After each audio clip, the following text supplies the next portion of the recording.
This episode of Cinematographer is proudly brought to you by Red. The new Red Komodo X and V-Raptor X with Nikon Z-mount opens you up to a brave new world of choice. For the Sony lovers out there, this means that with the Megadap adapter, even E-mount lenses are supported. Through until 13th of August 2025, Red are offering trade-in credits for most existing Red cameras towards the new V-Raptor and V-Raptor X packs. Visit your authorized Red dealer for all terms and eligibility criteria. Another great supporter of Cinematographer is Soundstripe. Content creators, listen up. Soundstripe has got royalty-free music for you. They've got over 10,000 songs, curated playlists, and they've got an AI song editing feature, making it fast and easy to find and edit any track for whatever project you're doing. So if you want to get started with a free account, head to soundstripe.com/cinema. If you're keen to get into the camera department, you're feeling a bit lost and don't know where to start, that's how I felt when I started out. Basically, I couldn't find any info anywhere. Well, that's why I've been running workshops here in Australia, but if you can't make those workshops, no worries. We've gone ahead and made an online course to teach the basics to kickstart your career. In it is everything I wish I knew when I started out. If you're keen to learn the ropes of the camera department, go to www.filmtipspro.com and check out our online course, Camera Department Essentials. We teach you all the basics, what to wear, how a set works, the tools you need, and the basics of the camera gear we use. You should check it out. I hope it helps you out. All right, let's get on with the episode. Welcome to Cinematographer, a podcast all about career advice for the film industry. I'm your host, LT, and I'm an operator based in Down Under, Australia, helping filmmakers take the next step in their careers to become tomorrow's cinematographers, operators, and technicians. So tune in and relax, but make sure to hit subscribe so you get my latest episodes every Monday. If you're liking the podcast, send in a review on the Apple Podcast app or hit me up on Instagram at @LucasTawana_operator. Let's do it. We are absolutely thrilled to welcome today's guests. They played a pivotal role in one of the most talked about series in recent years. It's been a global hit on Netflix since its launch. I think the show has amassed 66 million views and counting, making it the most watched limited series, most watched UK title ever through its first 2 weeks. And on the weekend, I think it became the most watched show on Netflix globally. If you haven't heard of it or watched it or heard your friends talking about it, you've been living under a rock. It's called Adolescence. It's a 4-part miniseries centered around a family and their 13-year-old son that's been accused of a crime. It's artistically and technically brilliant because they've managed to shoot all episodes in a single continuous take. We're thrilled to welcome cinematographer Matt Lewis and camera operator Lee Brown. Guys, welcome to the podcast. Yeah. Hey, thanks for having us. Yeah. Appreciate you wanted to chat. Oh, Exciting. man. You both did such great work, as well as the whole crew. Elephant in the room. The show has become a global phenomenon at the moment. How does it feel to see everyone's reactions? And did you ever think it would blow up like this? Never in a million years. It's I don't know if we'll get used to it. I mean, hopefully, as I just said, like we'll hopefully it will simmer down in the next few weeks because it's almost overwhelming, the response, but also I'm incredibly grateful. Like it's really special. A little terrifying that we may never be able to recreate the buzz that we've just created ever again. It really sets the standard high. But it's amazing, and I think I'm so grateful that it's managed to reach and connect with people in a way that I don't think we could have ever predicted. So it's been beautiful hearing all of the messages from people saying how much they enjoyed watching all the episodes. I was concerned to start with that it would be a little bit of almost fall as a little bit of a niche because of its format, but I feel like we've bridged the gap, and I'm really I don't know about you, Lee, but it's been pretty special. Special. It's I've never witnessed anything quite like it from this side, and like Matt was saying, I mean, for the last it's been out for 2 weeks now, and it's just waves of messages and praise and things like that, and it's really overwhelming, but it's been lovely to see, and especially people relating to it from a story point of view, but also relating to it in terms of like the struggles technically that we've had. They probably know, especially a lot of operators who've probably experienced similar situations of how to try and solve certain issues. But honestly, can't complain. It's the best reception I could have expected. Yeah. Yeah, well, it's very well deserved. And yeah, just so you know, I think we spoke about it before the recording. I posted a story saying that we were chatting to you both. And yeah, I had like 20 DMs from not just people in the industry, but people outside the industry. And it seems like everyone's talking about it. So well done. Before we kick off our chat about adolescence, because we have so many questions, let's chat a bit about both your backgrounds and how you two met.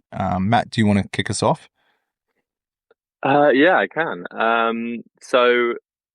My background, I mean, I'm obviously still quite young, so the background doesn't extend that far behind me, I guess. I studied at university after studying film and TV in college. When I was at uni, studied film and TV in on the south coast of England at Portsmouth University. Learned a lot there. I met some amazing creatives. In my graduate film, someone acted in it who later then wanted to become a director. His name is Philip Barantini, and he is the director that also directed Adolescence. We worked prior to Adolescence on a bunch of projects, with a few TV series and some feature films and stuff, and yeah, obviously eventually ended up here where we are, and we've progressed quite quickly through the various projects, and each one's been a step up and a learning curve. And obviously, a few years back, we shot Boiling Point, the feature film that's also shot in a single take. And I think when we did that, it was immediately like a conversation of we should do this again. And then obviously we have, and we've expanded upon it, and I think made it even more. I think just improved upon what the concept was. I didn't realize that was a proof of concept. I think when we did it, it was its own thing, and it still is. But it sparked a little bit of an interest in that. I think just of what could be more further capable, with the genre and with the format. But yeah, so I mean, I started filming mountain bike videos like way back.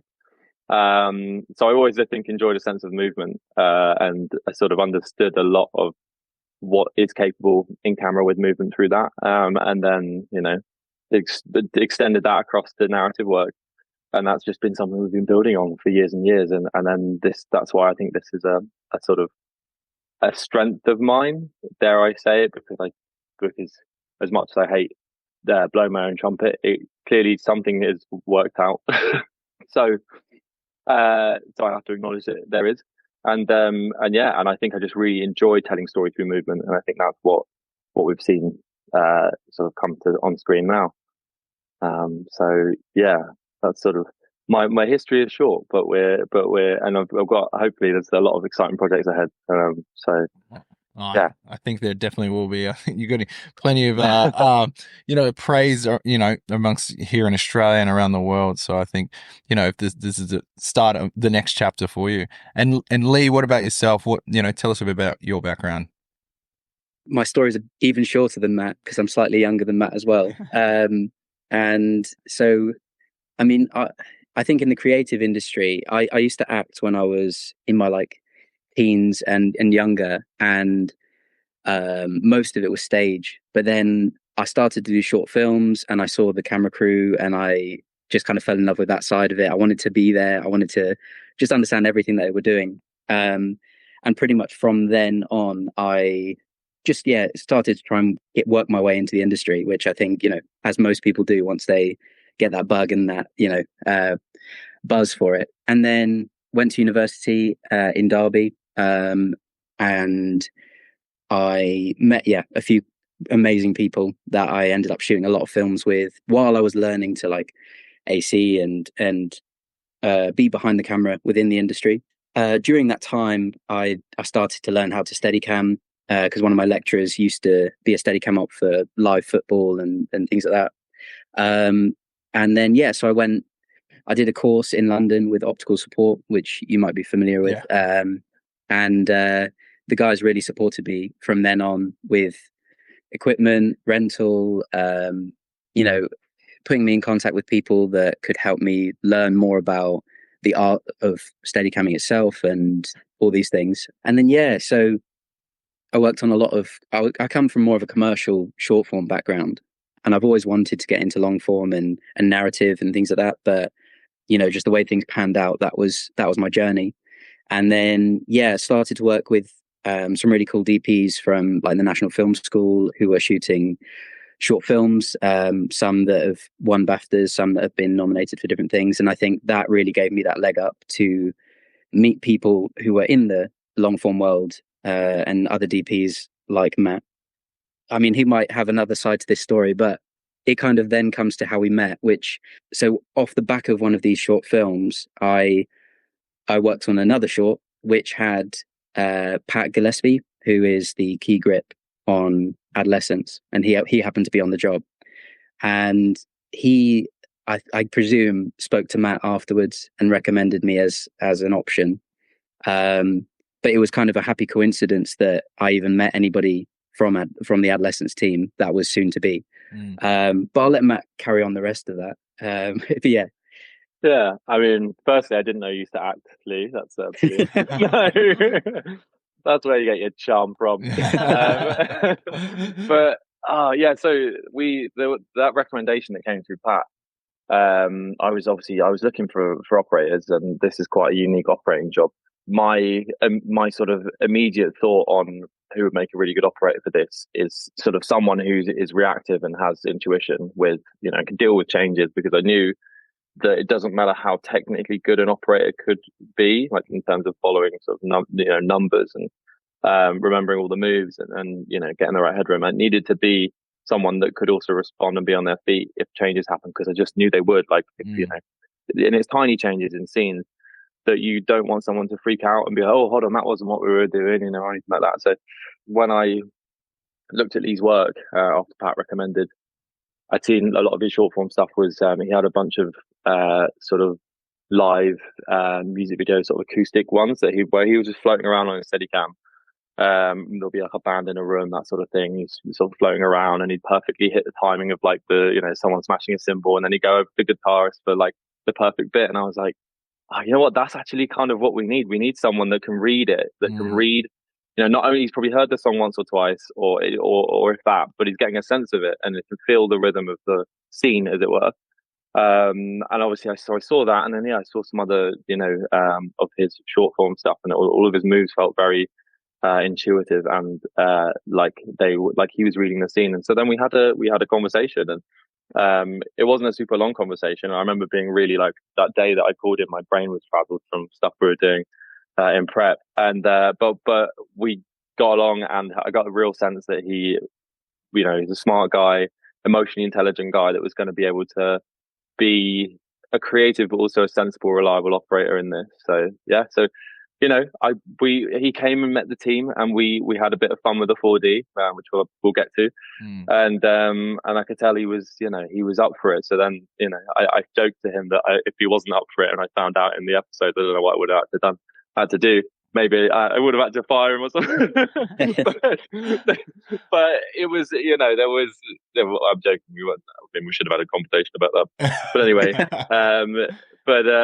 no, I knew that that he was going to be able to take on the job.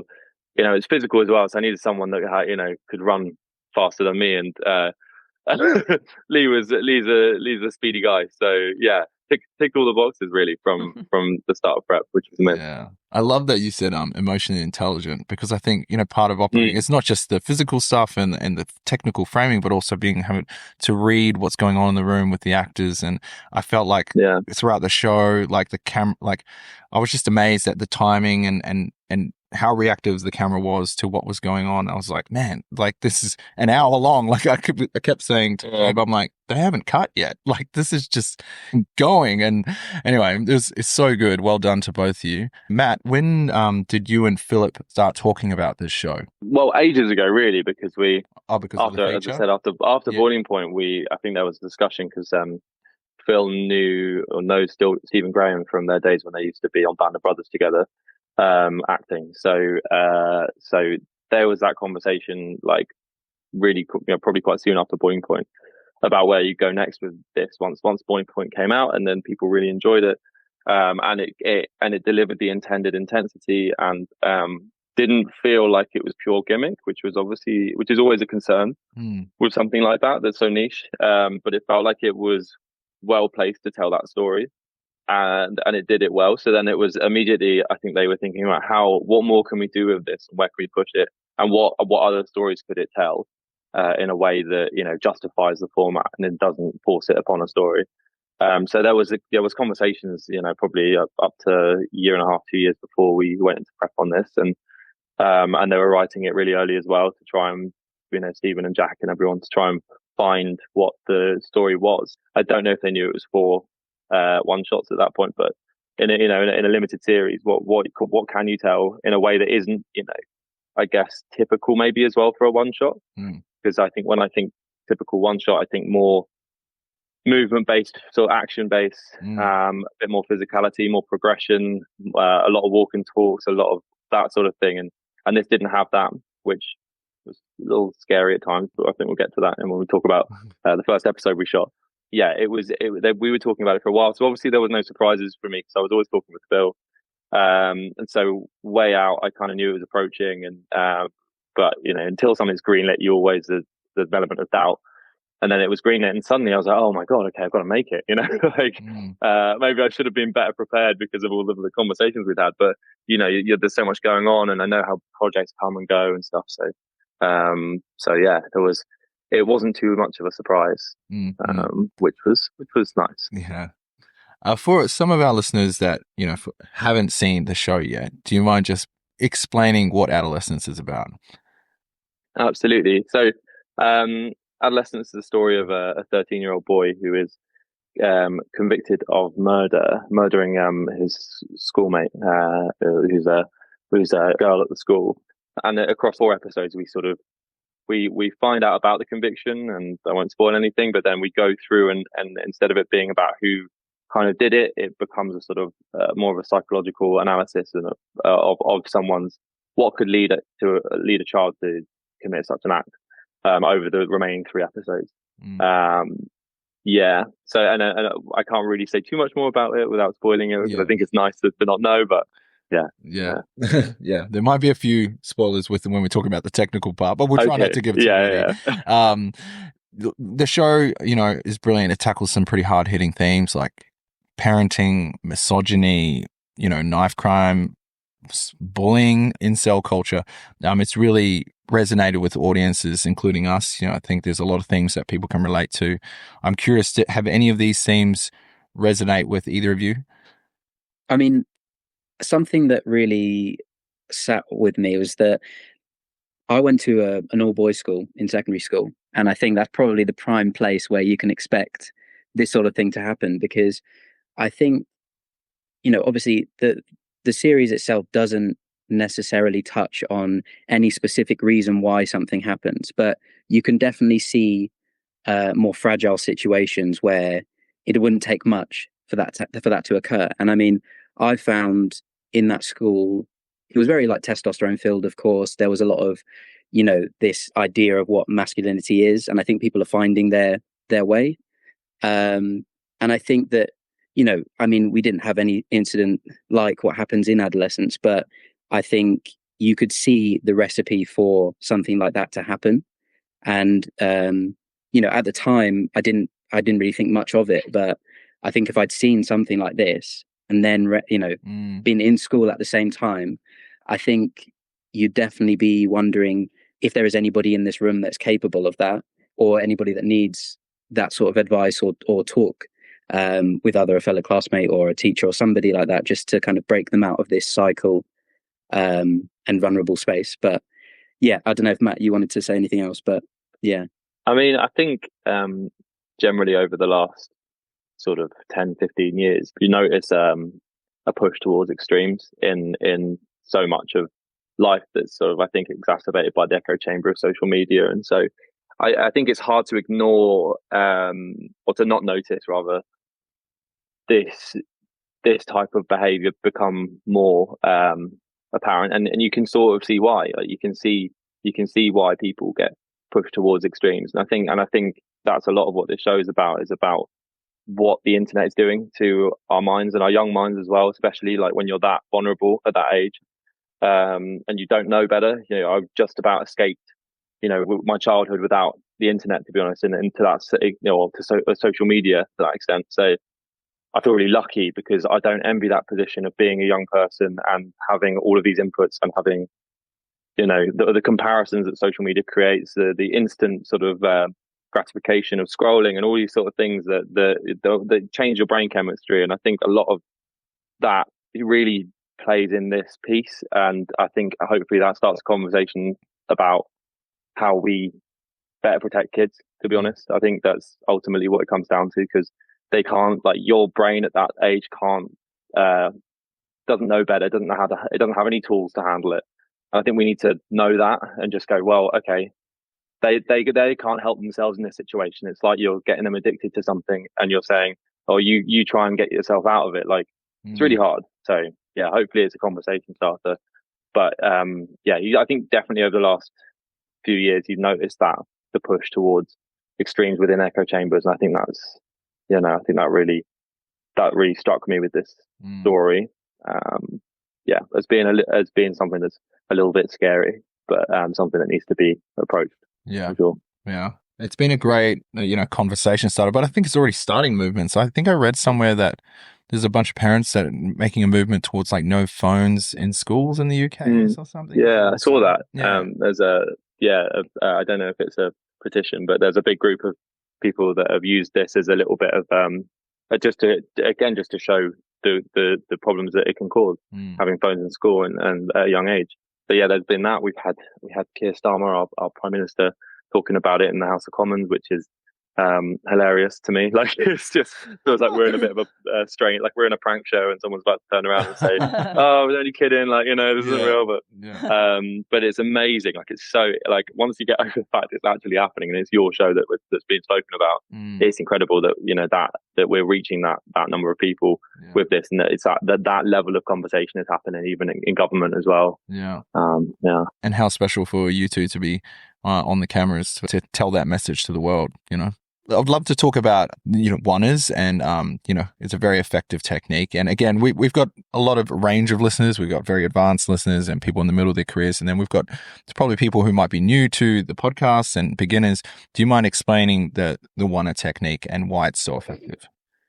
Yeah, sure. So the oneer is essentially a really long shot, like a single shot that runs, for, it can be 30 seconds, but it could be obviously as long as an hour, or even there's some really long ones out there. So, it's essentially a single shot that's unbroken by edits. There's no, you're not cutting to another camera angle or another position. You're in a single camera move essentially the whole time. And maybe it doesn't have to move, but generally they do when they look really long. I think what it does so many things. It does so many things. The immediate thing is, by never leaving that single camera move, that single shot, you create suspense. I think you create an intensity that means that you're expecting something to happen kind of at any moment. And I think that's because we're quite used to, like, the human brain, like, especially with film, you combine two shots and you create meaning through that.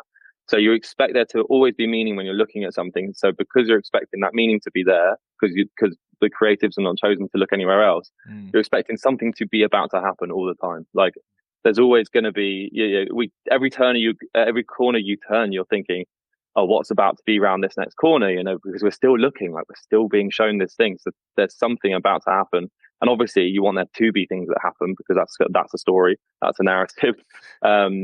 But even sometimes the absence of things happening, just still there's tension that exists all the way through it, where that means it is unblinking. The cut in an edit is a blink for your eyes, almost. Like, you get a little break, you get a tiny little micro reset for your brain. And so without that, you are so glued, because you don't want to blink, because you don't want to miss anything. You don't know when the next thing's coming. So it does, from a audience perspective, and from what you feel when you're sitting there watching a oneer, I think it creates a lot of tension. I think from a maybe more like directorial perspective, and for the cast, it creates an environment where they get to do a play. They get to perform unbroken. We're not just saying, oh, you just need this little bit of the scene because you've walked over there and we're just going to pick it up on a close up. They get the room to go all the way through. They get to live it out, and if that's, in our show, we're starting in different locations and you're moving through it and it's real time. So they get to perform, and they get to get so into it, and you end up getting these performances, I think, that have this tangible difference to them. They have this, like, again, this stress and this kind of like this, just, I hate to just use the word real or realism, but you get to these actors get to sink into their feelings, and they get to live it out. And then you see at the end of some of these episodes, like, the kind of the exhaustion you get as well is, it shows on screen. Like, you can see, and obviously if your story fits that, like, that is, that's beautiful. So I think actors kind of relish it. I mean, it's doing exactly what you get when you're on stage. You get to just be in it. No one's telling you, okay, back to ones, we're going again. So there's a rawness to it for performers. I think they really appreciate that. Yeah, I think the duration of those performances is something to be, pretty marveled at. Like, it's great as well, cinematography, camera operating, but I think, the actors and being able to perform, without cuts for, I imagine there would have been a number of rehearsals, but I was just really amazed by the performances as well. I think, was it Stephen Graham, Aaron Doherty in episode 3, and, of course, Owen Cooper. Did I read somewhere there was Owen's first TV gig? Was this his? You did. Wow. Yeah, it's his first gig, full stop. Wow. So I believe he did a little bit of acting at school type thing, like, or a local acting school, but not like no official training, just like a club almost. And then he was there was loads of self-tape sent in. Bill, from the get-go, Bill, our director, really wanted to find someone that was, more of like an off the street casting, no one that was too honed, so that we could get them to a place where it was raw, it was real feelings that you were seeing on the screen, and they found Owen in that process. And yeah, it's ridiculous, really. Like, I think I was saying to Lee the other day, like, when we're in it and we're filming it, we're a lot of it is us remembering choreography, and I'm reading emotion, but I'm not. There's a slight disconnect because I've got a job to do. I'm not just sitting there and appreciating it. So I didn't clock it. Like, I didn't clock how magic it was, really. Like, I knew we had a cool thing going on, and that their performances were really good because I was feeling it, and they gave me a lot to work off of in episode 3, particularly. But it's only when I look back and we watched it back, and actually I was sat in the grade and I was like, oh, wow, like, this is, normally you turn the sound up on the grade, but I was like, can we hear it all? Yeah. Because these performances are unbelievable. And then suddenly I was like, oh, wow, this is, what have we got on our hands here? Hey friends, just a short break to remind you about what's been happening at Red. So, the new Red Komodo X and V-Raptor X with Nikon Z-mount allows you to put Nikon lenses on your Red cameras. For the Sony lovers out there, no worries. That means that you can get the Mega Dap adapter, so even Sony E-mount lenses are supported on those cameras. So through until 13th of August 2025, Red are offering trade-in credits for most existing Red cameras towards the new V-Raptor and V-Raptor X packs. Pretty cool. So visit your authorized Red dealer for all terms and eligibility criteria. All right, let's get back to the episode. Yeah. They're all great episodes. I like 3 is one that people mention. My favorite was 4, but 3 and 4 I think are incredible performances. It's incredible performances throughout, of course. Well, why don't we get into breaking down some of these episodes? And I think what makes sense is to talk about it in the order that you shot it. So, what was the first episode you shot, and how did you prepare for it? So the first episode we shot was episode 3. Which is all in one set build and predominantly in a single room. Now, this was a really scary one for me. So actually, the reason we started with it is because logistically it's easier, right? We're in a set. We've got, for the ADs, for the assistant directors, they're queuing people in and stuff. Like, it's much smaller, like, compared to the other episodes in terms of what needs to be achieved, and queued and all that sort of stuff. So we thought this would be a really nice starting block. But for me, I was almost most worried about this episode because it was very still, very static.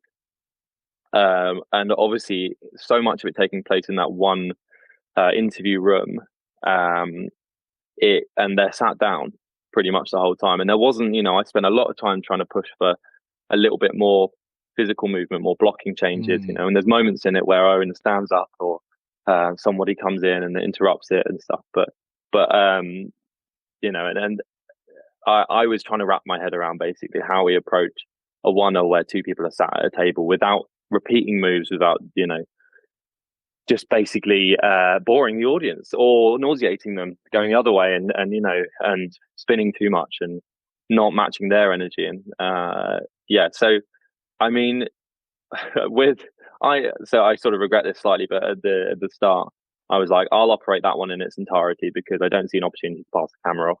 But that proved to be really painful. Really I was about painful. to say, your forearms must be pumped. Yeah. That was my spinal column that was suffering on that one. It was really not super nice. Even a little camera like a 4D, when you're doing it you're walking that slowly, like crabbing around a room for that long, it aches. It definitely aches. But that's why. So Lee wasn't with us on that episode.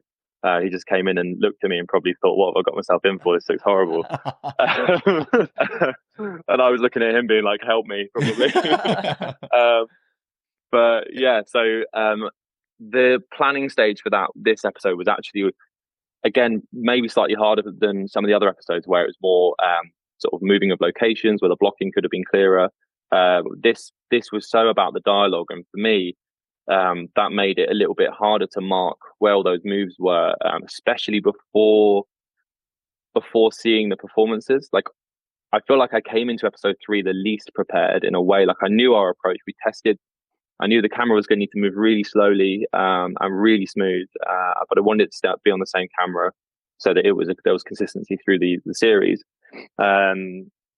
So I knew that we could practice the mechanisms. We did loads of testing of the 4D with, I used a tilt or float arm, just to take the weight off of it, and the vest that we sort of like padded up with loads of different bits and sort of tried to make it as fluffy and as comfortable as possible.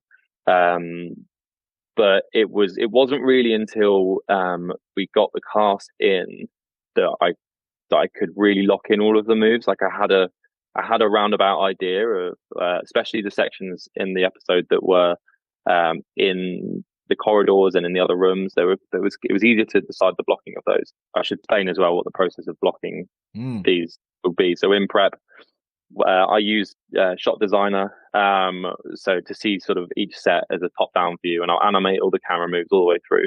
So got some really long animations of like each step and every beat in it, and all the cast positions and stuff. And as I say, that was easier for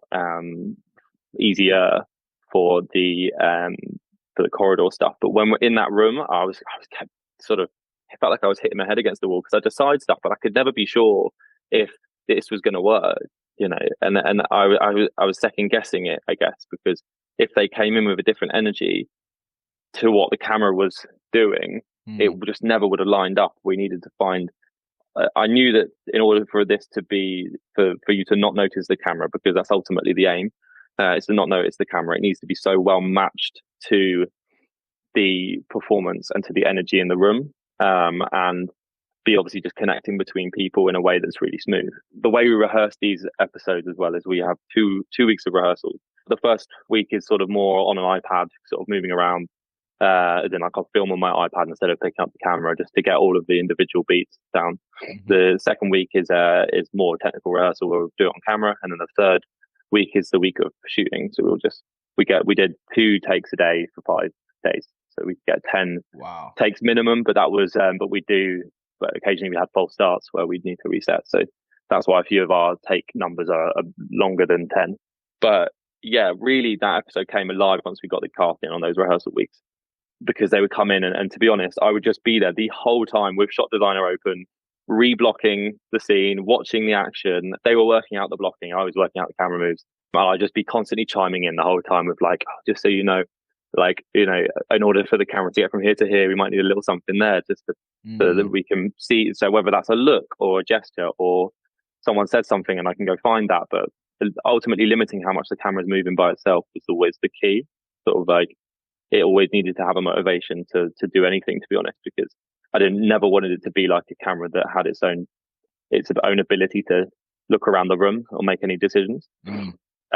So yeah, in those 2 weeks, it was me crouched in the room with my hood up, which is my favorite my favorite little position to be in to think. Cut out distractions, hood up, and with the iPad down, I was listening to the scene, and I'm sort of playing it out in my head over and over again, and working out how that camera can navigate the scene, and it'll be stuff like matching when we initially come into the room, and then there's an awkwardness about it. So I sit there and I sit in a wide, and then there's a bit more energy when they take a seat. So I use that energy to start moving, and to this spiraling pattern, which I felt like was the best way to indicate a progression of the story without confusing the audience. I was worried that if we spiraled in one direction around the table and then started to go back the other way, you'd feel that, right? Like it would feel like a change of energy. So I was being hyper aware, borderline obsessive over kind of what everything was going to say, like what my tiny little decisions, and whether that was me pushing in on a close up when someone's intensity increases, and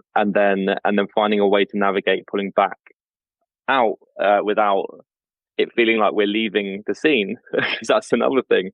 It's so easy you can always push in a one-er. Like you can always float up to someone, and for some reason that always feels fine. It works along the line of the intensity of a show, like of a one-er. Like, it's building. It's that building feeling, like a kettle coming up to boil. It's the same thing. But then once you landed in a close-up, it's like, where do I go? Like, how do I see the other person now? Because there's two people in the room, and I need to find them for some dialogue in a second. And if I start walking backwards, then that's saying something. Yeah. It's the end of the film. There you go. That's what it felt like. You start pulling away, and then you're leaving the story if nothing causes you to pull away. So much of it would be I'd move in on someone, and then I turn on the axis around their head, and then turn it into an over the shoulder, and then that would be me in my wider position. And then it was finding other ways of doing that without repeating it too many times, and all keeping it camouflaged within the energy of what the performance was. When I look back, it was quite a nice process, because I was so a part of I felt like I was an actor almost. Like I felt like I was having to understand my lines in a way. I think at the time I was maybe a touch more stressed because I didn't know if this would even work. And it was the first one we'd done, so there was nothing to prove that this as a concept was going to work really well. It was just sitting there and listening and repeating it, and then playing a bit out and being like, oh, I felt that. Like I felt the camera have to do something here. How can we smooth that out? So once I got all these moves down and animated them all on Shot Designer, and put the camera on and started going through all the moves, it was then dealing with the physical fatigue of holding that camera for that long, which sucked, and it did put my knee out. I had a really tight IT band basically for that came in a couple of weeks afterwards at the back end of the next episode we did. So going into then episode 2 at the school, I had a pretty dodgy knee and I was limping to work, and it was the whole thing. But it was the crabbing movement of sort of sidestepping constantly around the table, always in a slight squat, moving really delicately and shifting weight in weird ways. Sometimes you're floating on like half your foot's planted and you're just on your toes for a second, and then you're rolling back onto the ball of your foot, and you're doing weird stuff, and you're doing it all the time for 2 weeks, and it wasn't super good. So it was the physical demand of it, and then also remembering all of the positions and having to listen to all of the dialogue while you're doing it in order to find each mark in each position and remember, okay, he says that line and that means I move around, and then I got to land here, she's about to do that, okay, she's done it, and then I go into the next one. And I was just playing it through in my head like a dance. Like it was just choreography that I had to just keep on replaying in order to get it. But thankfully I found that once I remembered one thing, it would trigger the next thing, and then it would keep triggering. It was like a sort of domino effect, and eventually you get to the next sort of checkpoint, which would be us leaving the room. In my brain I was like, okay, now we're leaving the room. So I know this bit now, this bit's easy because there's loads of physical changes that happen, but then when we get back in the room, it's like, okay, here we go, don't forget. We're going to do this now when we come into the room, and it's just pure focus. But it's but that pure focus is what makes it really exciting too, because there's no room for you to think about what your shopping is and all that sort of stuff. Like you're very much just in it, reading everything, reading all the little micro expressions of the cast as well as all their little physical movements. And it's a joy, that is, to be honest. I've sort of strayed slightly from what we were talking about. This is great. Prep of it a little bit, but yeah, this is great. I've got a tiny question actually. Sorry, go for it. It's a bit odd, I know, but I actually watched episode 3 earlier today because I wanted to watch it a bit later on from the buzz and just kind of really focus on it. And I don't know if this is something that was intentional, but when I was watching it, it felt like the camera was connected to whoever was interrogating the other person. Whenever Bryony was interrogating Jamie, we were generally looking at Jamie from Bryony's perspective, and vice versa. When he became quite aggressive or started to rule the conversation, it really felt like we then turned to her and said, what's your response to this? Yeah. And I don't know if Matt, you planned that, but it was just something that came to me earlier today where I was watching it. I was like, wow, it really feels like we are that third character waiting for somebody's response, and we are on the side of whoever is in control. I don't know, but carry on. Sorry. I mean, good question, Lee. Wow, how have you never asked me this? But I guess you're just watching it now. It's sort of like, it's always that thing of a distance, and then you come back and you look at it and you're like, oh, I've got this. Like, never thought of that. I mean, to be honest, I think that came from the fact that the camera decisions were us editing as we were going. And I think quite often when you're editing a scene, is once you get the start of what someone's interrogation is, you feel the energy and the impetus of what they're getting at. It's often more interesting to go over to the other person and see what how they're about to respond, and see them reacted and being berated and interrogated. So I don't know if it wasn't a rule that I made up when we were doing 3. It wasn't like I'm going to keep doing this. I think we probably just ended up feeling it. We just ended up feeling that quite often it's more interesting looking at the other person. I think that's really interesting. It's like maybe a subconscious thing you do. It's like, it's also not about what you're just seeing, but the confidence to turn the camera to the other person and have someone else off screen talking. And I found when I was doing documentary, you've got to have that confidence to pan the camera away and just stick with someone else's reaction, and then to push in on them while they're getting interrogated would definitely be much more interesting to see their reactions and having the talking off screen, by the interrogator. Yeah, that's great. You pointed that out, Lee. Again, that was just us watching it over and over again, like watching the performances. Sorry, so like being in the room and seeing who's giving us something at this point that's more interesting than the other. Slightly, you always have to weigh up, and that's a slight compromise of a one-er, is that unless you sit in a 2-shot the whole time or sit in a big wide that spirals around, you're always going to lose someone. So it was assessing each moment and creating a rhythm in the edit, as it were, that you would want to feel as an audience, sort of placing ourselves as the audience and thinking, right, like, who am I more aligning with now, and who am I kind of, who am I starting to be suspicious of, or rather, am I starting to be suspicious of him? And where's the power in it? Like, so much of it was power. Like, the two of them were, like, that was the roller coaster, and that was the rhythm through the episode. Is there was this constant dynamic change of who was in control, and there's so many nice frames that came from that, where we'd maybe stay on Bryony, Jamie would do something outlandish and almost like storm away from the table or something and be circling like a shark in the background, but we'd stay on her and we'd let him break her frame and just sort of wash in every now and then, and we wouldn't even frame up his headroom. We just let him be almost like an agitator in her frame, and I really love those moments where you just, when you're in on someone, the more aggressive person in the room or the person seeking more control is like piercing their frame and trying to get at them in an image that is composed for the other person. So yeah, you'd end up with moments like that in the power play, which I really liked and was always trying to find. Yeah, I love that. I was going to say, you created so much tension. I can't think of a time where I've been so incredibly uncomfortable and almost willing the scene to end. It's like, can we just get through it now? I think that's the word that comes to mind. Is it was uncomfortable, and the characters are uncomfortably close to each other at one point. I think, Jamie gets up at one point and confronts her, and he's very close to her, and even the camera is getting right in their face, you just feel this tension growing as it's pushing in on people so close. Can you take us through the camera that you chose, why you chose that camera, and then how you managed to deal with the fatigue of doing 1 hour long takes?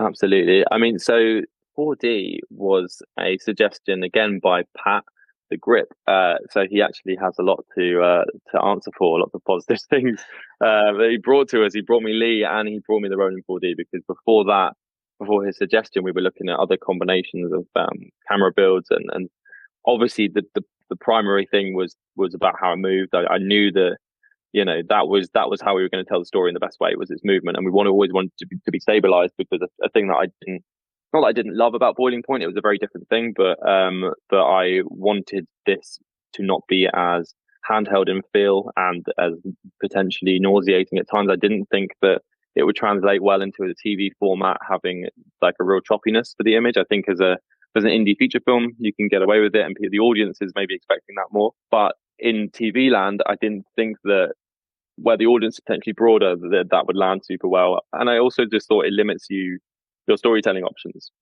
You're so much more attached to people, actually, even more so. Like, you can't stray away from anybody, because the second the camera is even moving slightly by itself, you feel the footsteps of an operator behind the camera, and it detaches you slightly. So in Boiling Point, I was like glued to people obsessively. Like, I was only ever moving with someone, and it was really a really strict rule, and it limits you slightly, because you can't float in gently into a room, which I knew we were going to have to do, and obviously moving slowly around the table with two people sat at it, you can't be stepping around the table. It would be awful. Well, it wouldn't be awful. It would be like a documentary, but that wasn't what we were going for. We weren't going for a fly on the wall documentary.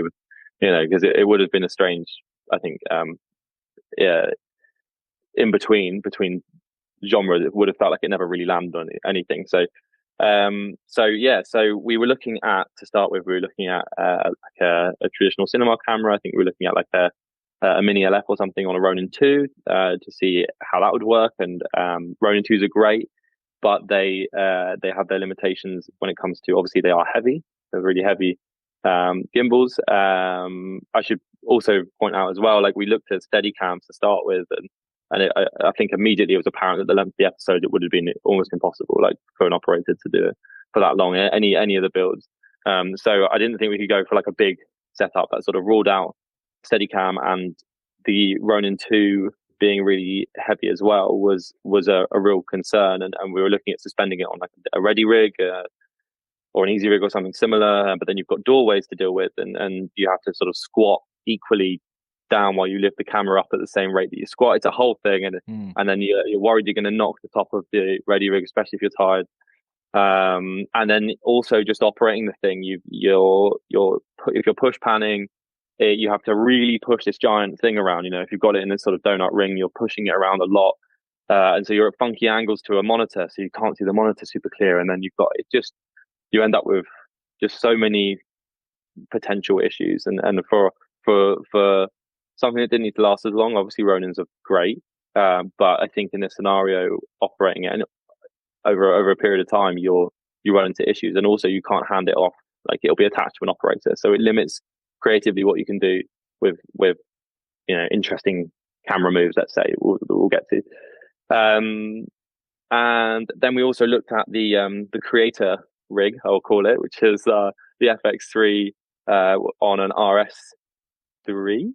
I want to say. Yeah. Is that like that rocker rig? Is that what I think it's like a it was like a shoulder mounted version of yeah, exactly. It was a really cool idea, and actually it got us quite close to what we were looking for. Once you've added a external recorder, the FX3, to shoot at 4K, which is obviously what we needed for the Netflix and stuff. Was it 4K or 6K? Failing me, I'm not sure which one it was.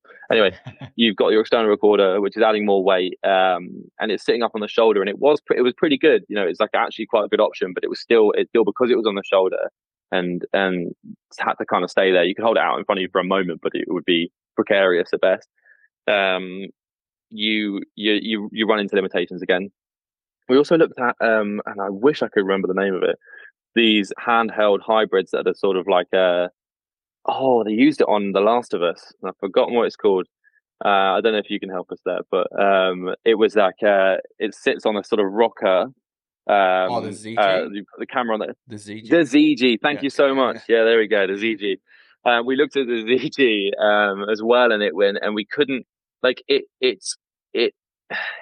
was good, but it wasn't super good when you're moving at any speed. Like it felt like it's really great for this sort of slightly hybrid handheld of like it's smoothed out, and you could use amazing whips. You can move super quickly and really good, I imagine, for action stuff like they used it in The Last of Us. It was but I think for walking down corridors, you would you just feel it in the same way you feel handheld, and you can smooth it out pretty good. Like you get it like 80% smoother. It's really good, but you still feel that presence.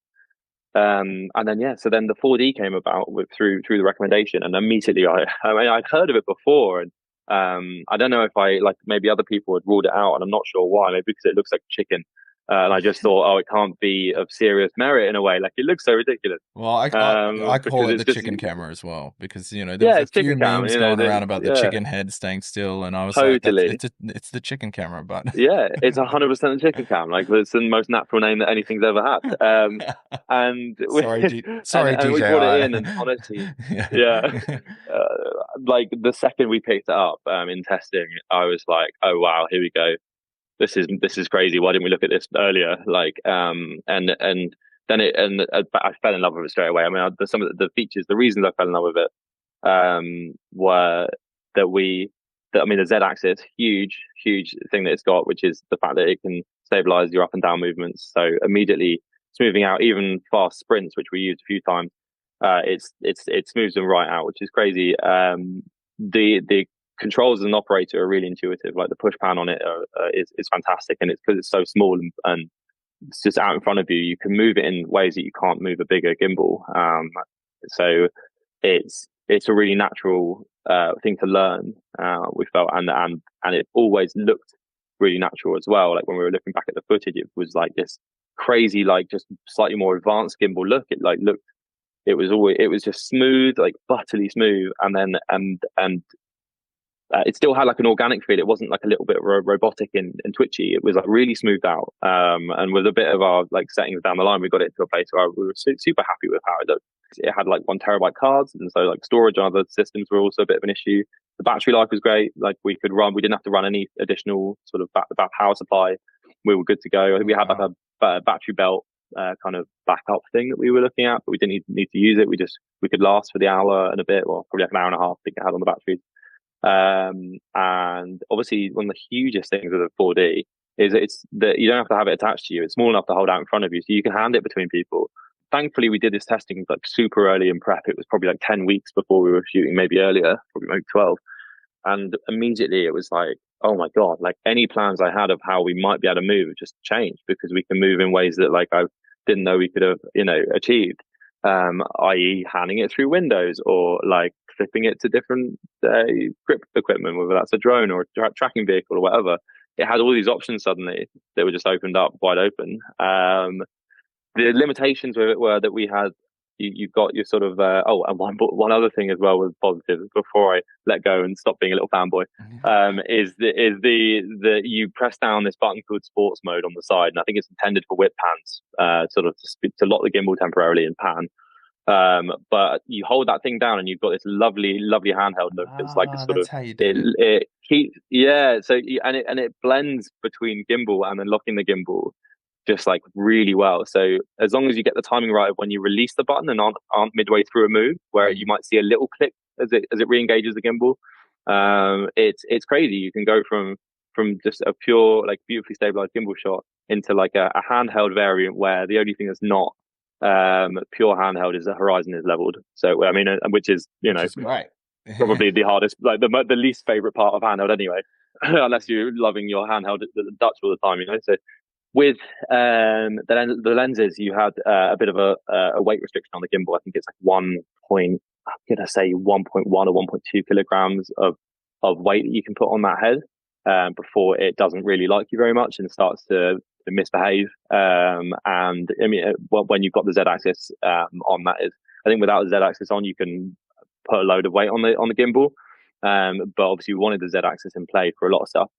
So it was then a case of, you've got limited number of lens options. So it was finding some really lightweight glass that gave us the look we wanted. The DJI glass is fine for a lot of stuff, but for something of this, wanted to feel really cinematic, wanted to feel really clean and advanced, and for you to not know that this is shot on a slightly more prosumer camera, we wanted to get the kind of best glass we could, and we found these Cooke SP3s. I think it was Cooke reached out and mentioned to me, it was just really fortuitous timing. I think we were looking at other things as well, We're looking at some Zeiss Batis glass with more photography lenses, as well as some Sigmas and stuff.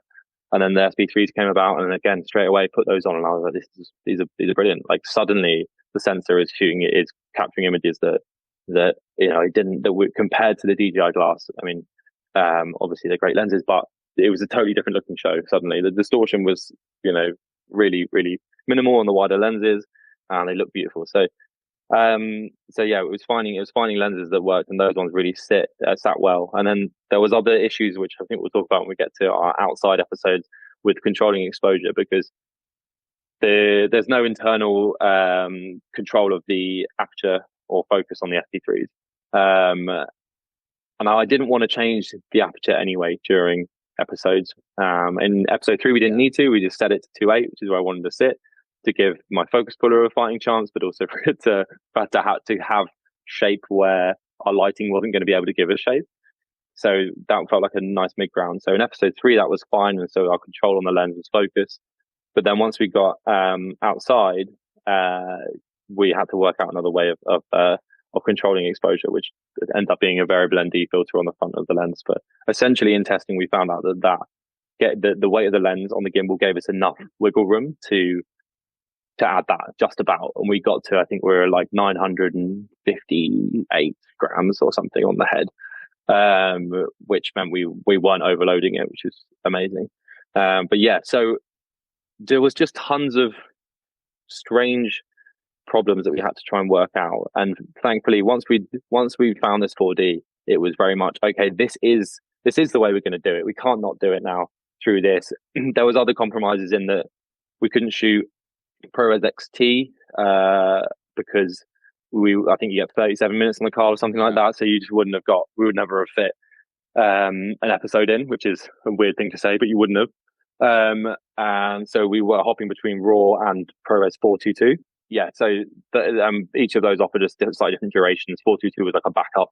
It gave us like an hour and 20 or something, and then ProRes RAW was like an hour and 10, I think, and that we managed to, I think, use that for all the episodes, if I remember rightly, because all of them sat within that time plan. But we knew that we had our backup. If an episode when we were rehearsing was going to run too long, then we had the 422 to go back to, and we did loads of testing to see like what that meant for our image. Where did we lose out on stuff? And to be honest, it held up amazingly well.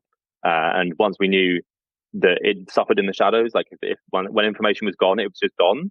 Like there was like, oh, that's a bit dark. You couldn't pull stuff back up too much. So once we knew that, it was about how we liked it and stuff. I mean, that's again a whole different thing. But knowing the limitations of the camera were what was super vital. But we found all of the limitations in testing. We just pushed it in every single way, whether it was putting it on an arm or on a slider, on a bonnet of a van or whatever. We just pushed it. We just saw what did and didn't work and worked out all the best modes for it. Oh my God, one other thing as well, because I feel like I'm going on about this camera, but it is really good. And it really made this show like, what it is. Like we couldn't have done it another way really in the form that it took now. Is that it connected to master wheels like in a way that nothing else could, where we would be out of range of the wheels would be off in the middle of a take. In episode 2 we did this, and we would connect to the wheels basically when they came in range, and the gimbal wouldn't freak out. It would just, you'd connect, you'd have control, and you wouldn't, as an operator on the camera, you wouldn't know that the wheels are ready to go. And then you start spinning the wheels and correcting the frame without anything showing up, and then you can disconnect the wheels again, and then you're still going. There's nothing. It doesn't recenter. Doesn't like try and calibrate in some sort of way. It would just silently do it in the background, which was a huge for us because there's sort of walking backwards upstairs and all sorts of things. But again, we'll get to that. But yeah, essentially testing the 4D was just it was unlocking so many things. Every time we work something out, we'd get past an issue and we'd be like, oh, we can do this, we can do that, and then oh my God, we can fly it, and all these other things. So half an hour ago, you asked me how the fatigue was in the episode 3. I'll be really quick with it. Basically, it was I needed to have some massages to try and loosen my muscles, do lots of stretches, try and stretch my back, especially because it was weighting onto my shoulders and into my lower back, and that wasn't super nice. But I'm sure any Steadicam off is probably saying, oh yeah, well, Steadicams are much heavier. They definitely are. So I'm probably being just like a bit of a wuss that isn't used to it. But yeah, it wasn't pleasant. But yeah, there was it just sort of knew I had to do it, and so we just had to find a way of doing it. I think we tested supporting the camera with like a labui, like a bag strapped around you sort of thing, and resting it on there and seeing if I could just sort of do it with my elbows on the buoy and walking around like that. And it just didn't give you enough range of movement. And if you were walking backwards too much, you would get the impacts on your body would translate to the camera. So then we end up with a tilt or float arm, just a lightweight, steady arm, effectively, just tuned to sort of the perfect weight of the camera build we had on a vest. And yeah, we would just walk that thing around.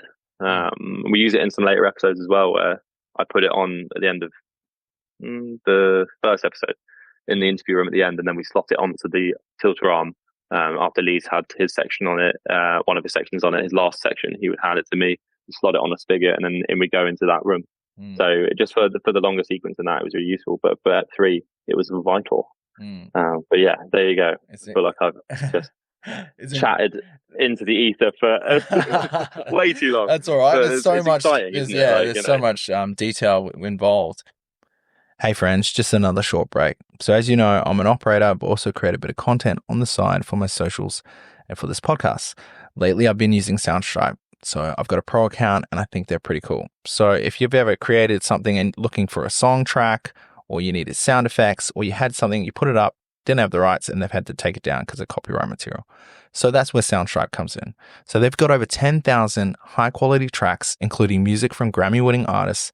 So Soundstripe makes the whole music licensing process hassle-free. So with a simple subscription, you get unlimited access to their huge catalog, downloadable stems, so for creative flexibility, so you can choose which part of the song, and then you've got AI song editing, so you can even customize the tracks. So that's pretty cool.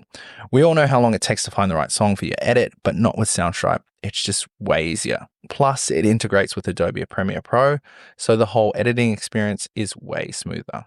If you're ready to level up your production game with properly licensed, high-quality music and sound effects, head over to soundstripe.com/cinema and you can save 10% with the code cinema10. So that's soundstripe.com/cinema and use the code cinema10. All right, let's get back to the episode. And Lee, have you had much experience? You're a Steadicam operator, and I think I saw on your Instagram. Do you do a bit of Trinity as well? Yeah. So I do Trinity and Steadicam. Yeah. So, and did you have much experience with the Ronin 4D at all before this? Not at all. Okay. Literally, it was Matt saying on that first phone call I think that we had. He said, "By the way, there's no Steady or Trinity. It is on the Ronin 4D. So enjoy learning that one or whatever not." So. So prep wise, I had a few days. I had a few days with the camera team and with Matt to kind of just play around with it and really get used to where the buttons were. Once it was ingrained where and which button to press, it was really good and it felt really intuitive, and like you could be so subtle with moments of just using motivation or whatever not from the actors to switch it into handheld as we do in a couple of instances, or the sport mode. So it was a really new experience, and I think Matt's excitement explaining all the features really did translate to that while I was learning. I cannot go against my Steadicam side where I say Steadicam is still better, but as with anything, there's the right tool and the right, the right job. And there was no other way of doing this. You don't want to be doing that on Steadicam. It's just not physically possible to do that. And as well, I think, to get the camera that close to actors with the table in the way, and you definitely can't be doing that on a Trinity. It's different. No. Different jobs require different tools and something. Exactly. The Ronin 4D. We'd just like to go on record with fully supporting your testament to Steadicam before the Steady mafia come and get me. Steadicams are the tool for so much. It was very much just specific to what we had to do on this. Oh, totally, definitely. I think sometimes people have this this is the be all end all tool, and I think it's a whole range of tools. It's never either or, it's and there's Steadicam and there's Ronin 4D. So I'd love to give it a go as well. Let's go to what was the next episode after episode 3, which was amazing, everyone's favorites. Episode 2. So after episode 3, I came onto the project to help Matt while he was in pain and getting his massages. So so the next episode we shot was the first episode that you see in the course of it.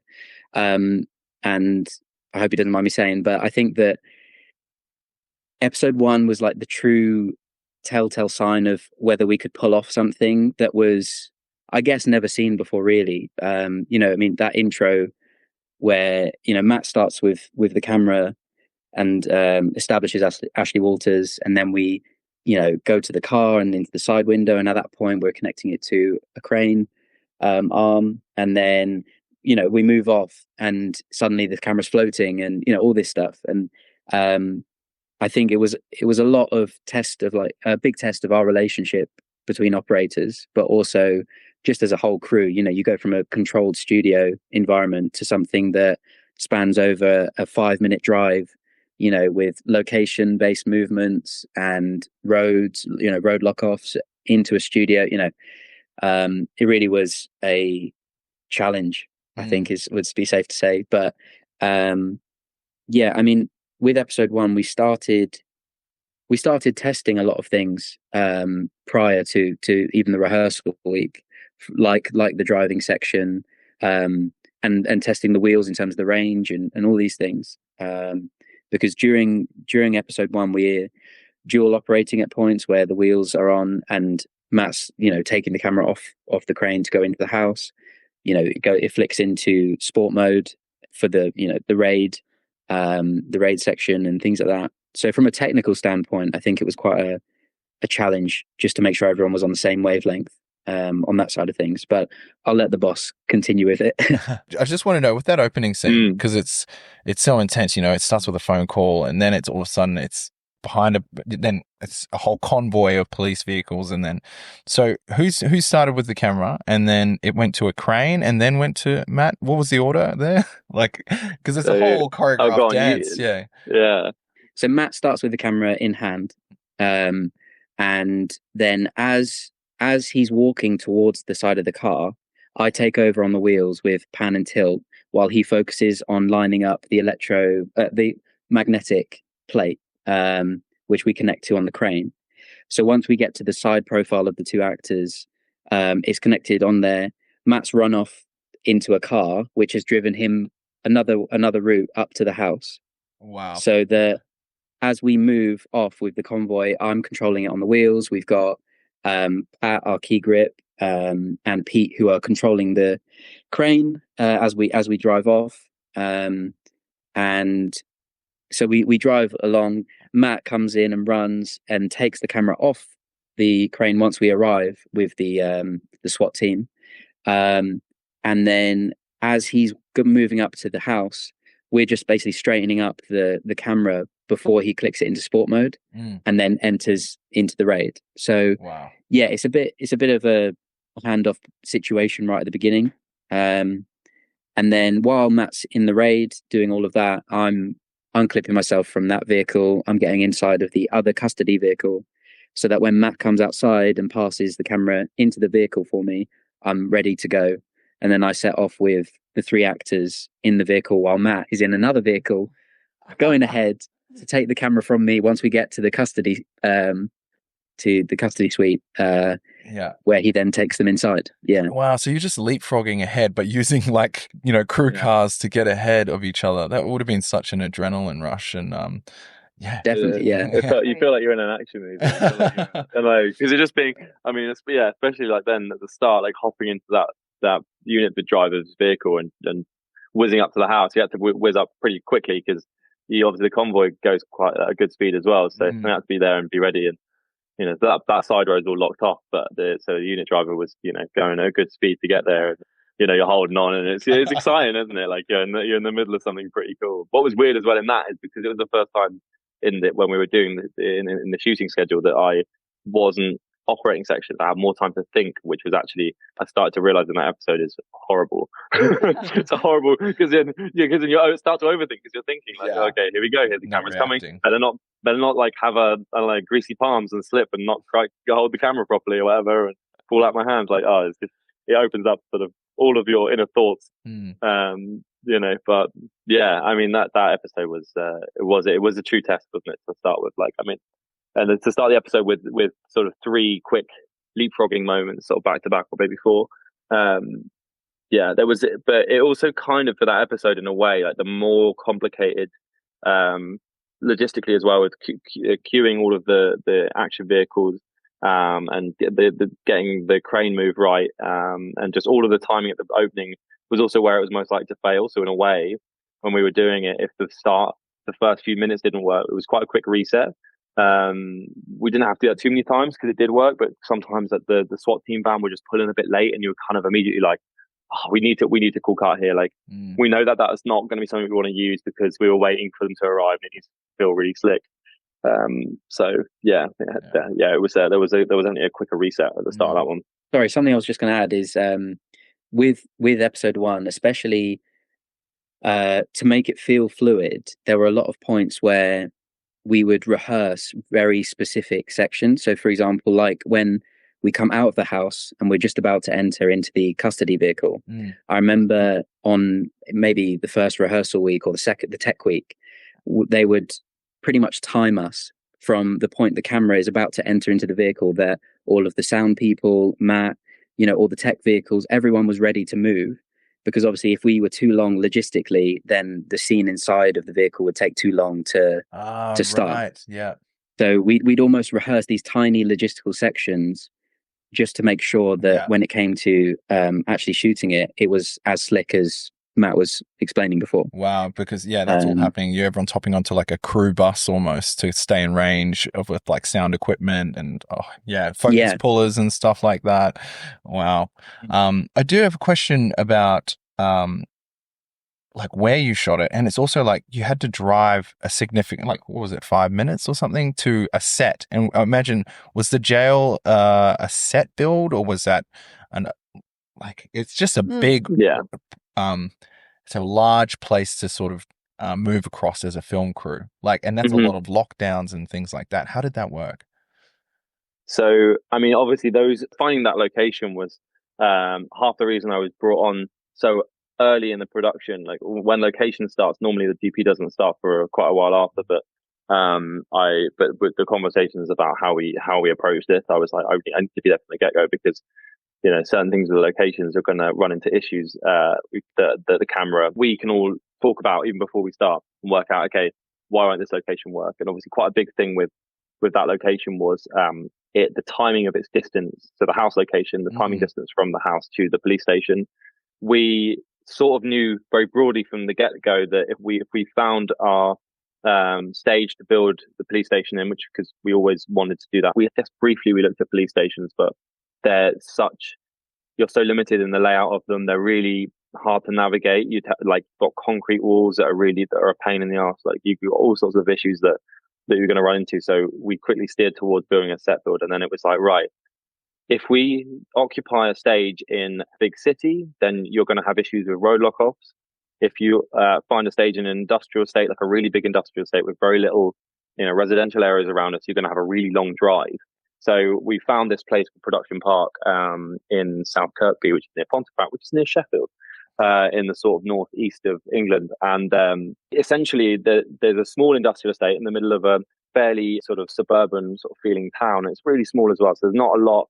There's some through traffic and there's some diversions we had to do, but the challenges immediately were reduced massively. We didn't have to lock down a city. We didn't have to do all too much. So we started with our base, which was like where we built our sets. And then from there, it was working out our range of what that drive could be. Thankfully, we had Jack Thorne, our writer, was on side with tweaking dialogue.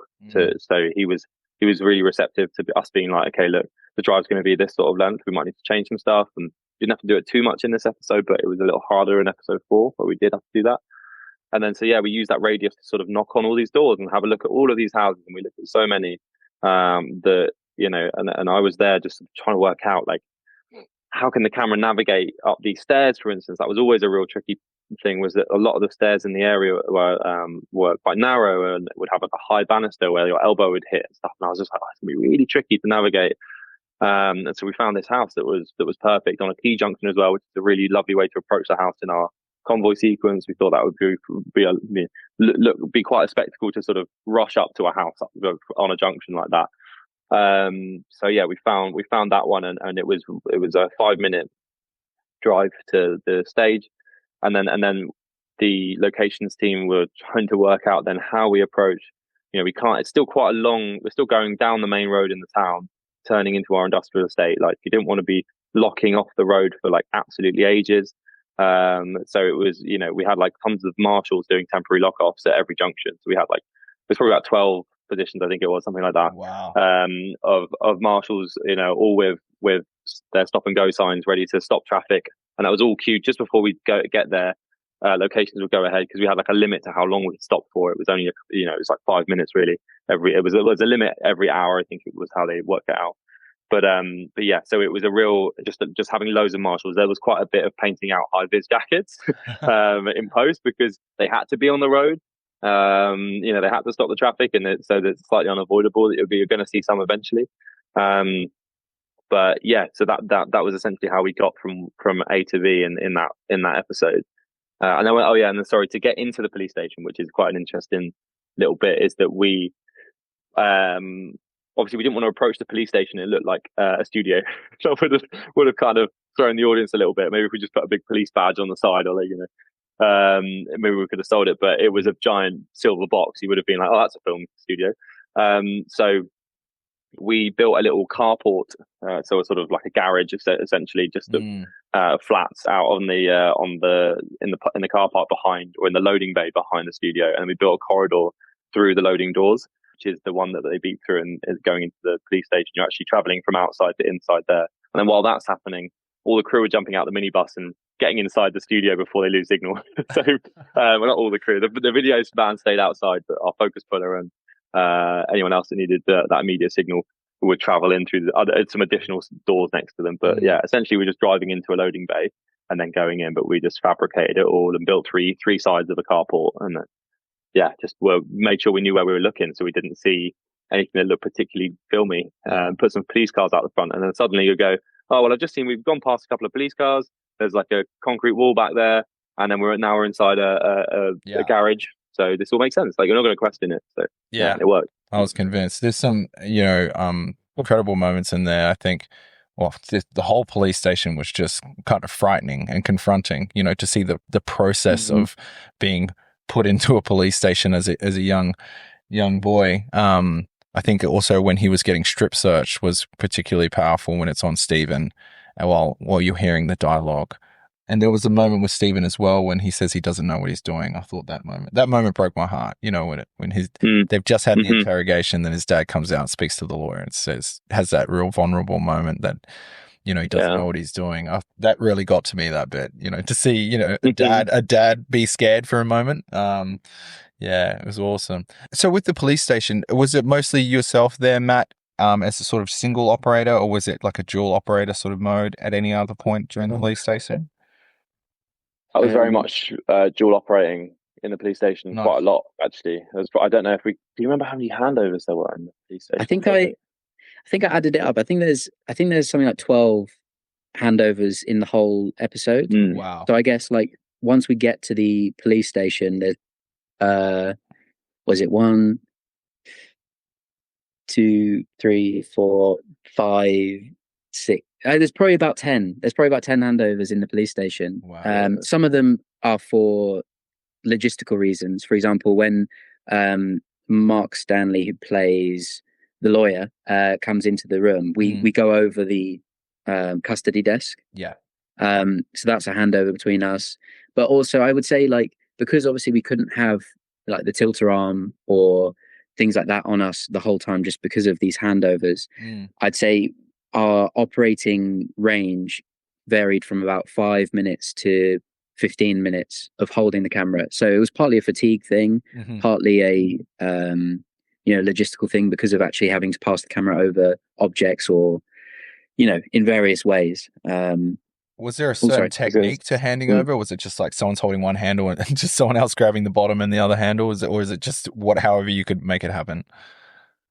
We definitely refined it, I think, over time. I think we kind of had this unwritten piece of communication, like the non-verbal, where the main control hand is the left hand, which has the joystick on it. So the most important thing was that the next operator had control of that before the final handover had happened. So a lot of the time we'd kind of expose our palm or expose the handle so that the next person could take it and grab like the top handle or somewhere else. And that kind of signified that they had the camera.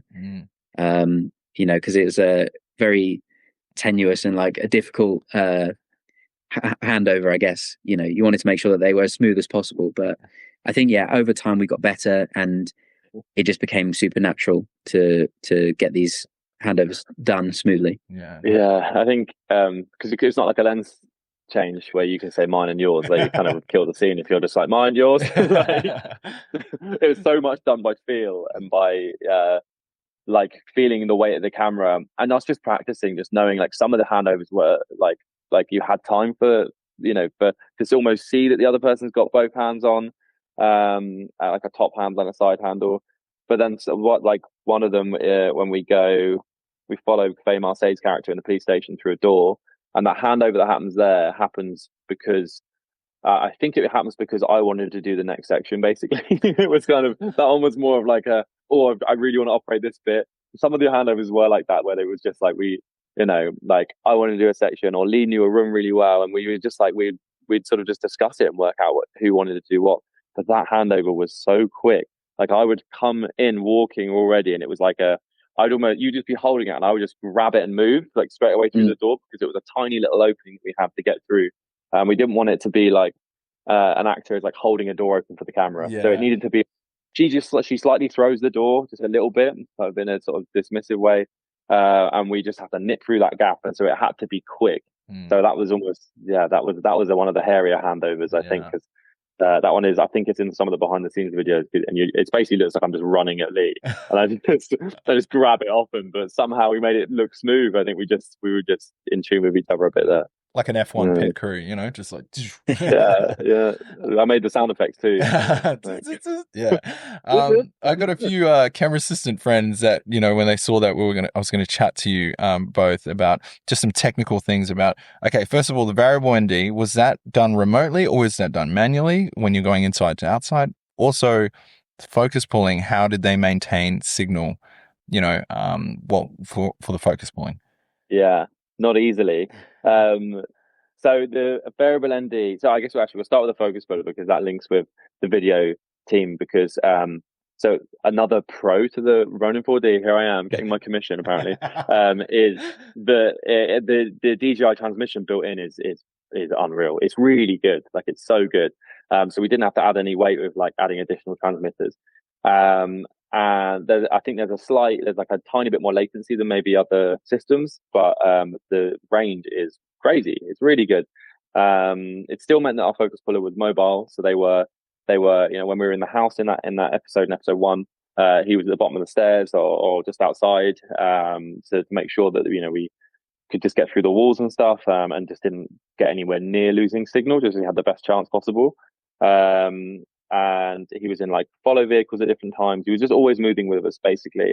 So to get signal from camera to focus, it was pretty standard in the sense of like he was nearby. He was always just nearby, and Sean did a great job. Sean, our focus puller, Sean Beasley, he did a great job of navigating, finding his little positions. He's focus pulling while he's walking around, and in episode 2, especially in the school, the guy's pulling really delicate sharps while he's just pacing about around the outside edge of the school while we're inside, like in classrooms and stuff. It's crazy when I think about it, his level of focus. And then our variable ND was it was a Tilta Mirage, the Tilta Mirage mat balls, which essentially was the lightest weight sort of clip-on variable ND with the remote motor as well, remotely operated motor that we could find. So and again, the piece of kit itself is not massively expensive. It's quite an accessible bit of kit. It has slight optical limitations. It's like pushes a bit of green tint, and then you get too far with it, and you get that X banding come across on the ND, and you just got to work out again what your limits are. We got it comes with a hand unit, and we bought like the other filter hand unit. It's like a slightly larger one. It's got slightly better range, basically. I can't remember which one it was now. and connected it. And essentially, our loader, Adam Parkinson, he would be walking around with the other DJI monitor. So there's two that were like coming straight from the camera, and he'd have the hand unit just to the side. And he was essentially he had his numbers. We had our ranges that we preset depending on weather, depending on all sorts of stuff. But he's also looking at the scopes, and he'd be moving around with us in the same way that Sean was. Sometimes I'd see him like looking out for Sean because he could look up more often. So the two of them are both sort of head down looking at a monitor, and occasionally I'd see Adam sort of spotting Sean through a door or something, but to make sure he doesn't fall over mid-take. In episode 1, obviously going in and out of the house was really critical for exposure, and we had some really sunny days and we had some more overcast days where the difference was greater and less. And in order that we did a bunch of tests really with how the best way to pull that exposure was, because it wasn't just getting from being well exposed when you're inside to well exposed when you're outside. It was at what speed do you do it, and how consistently you do it, or are you okay if you ramp up the speed as you're changing and adjusting? And what we found was a sort of changing it over a longer period of time, and doing it sort of as smooth from A to B as possible, so consistently moving instead of slowing down and speeding up on the change, which again, it's like really hard to, he had to practice this so much to make sure that he was doing that, because you obviously, and there's also a bit of a delay because his range is good, but it's occasionally if you get really far, there's a little bit of a delay. So he's working, in the past, in the future, one of those. And that was just took a hell of a lot of practice to get right, but he did. And we knew that we had to protect the shadows more than the highlights because we tested the sensor. So it was always better that he had opened up too much, for instance, or whatever.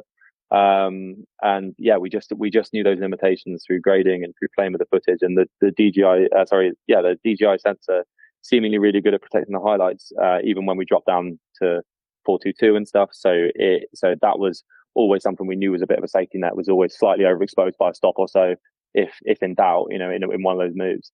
But yeah, so he was just following around with Sean at the same time, and then in order to get feedback to Video Village, which was sometimes on the move in a van, sometimes it was stationary in the school. It was in a single room.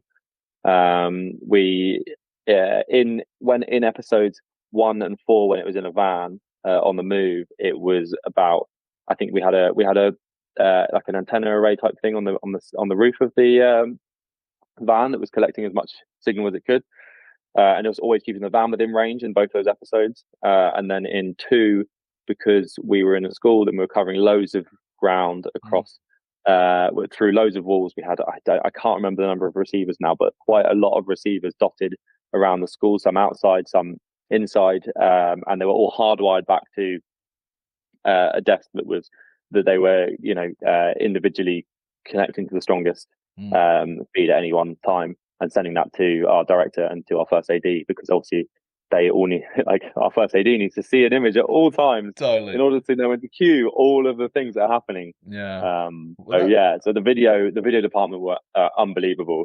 The way they found solutions all the way through, because it was not easy, to tell you that. Well, that's a great segue to episode 2, because that was one of our questions, because we were like, when we were watching episode 2, I was like, wow, this is a school, we've been in it, but there's how many background, extras? 320. And were they actual students from that school? Yeah, they were. It was summer holidays, so they've been convinced to come in on holidays. Like 2 weeks or so of their summer holidays, which is crazy when you think about it. I don't know if I would have done that when I was that age. It came in and you had actually very few people dropping out, because you thought there'd be quite a lot, but there wasn't.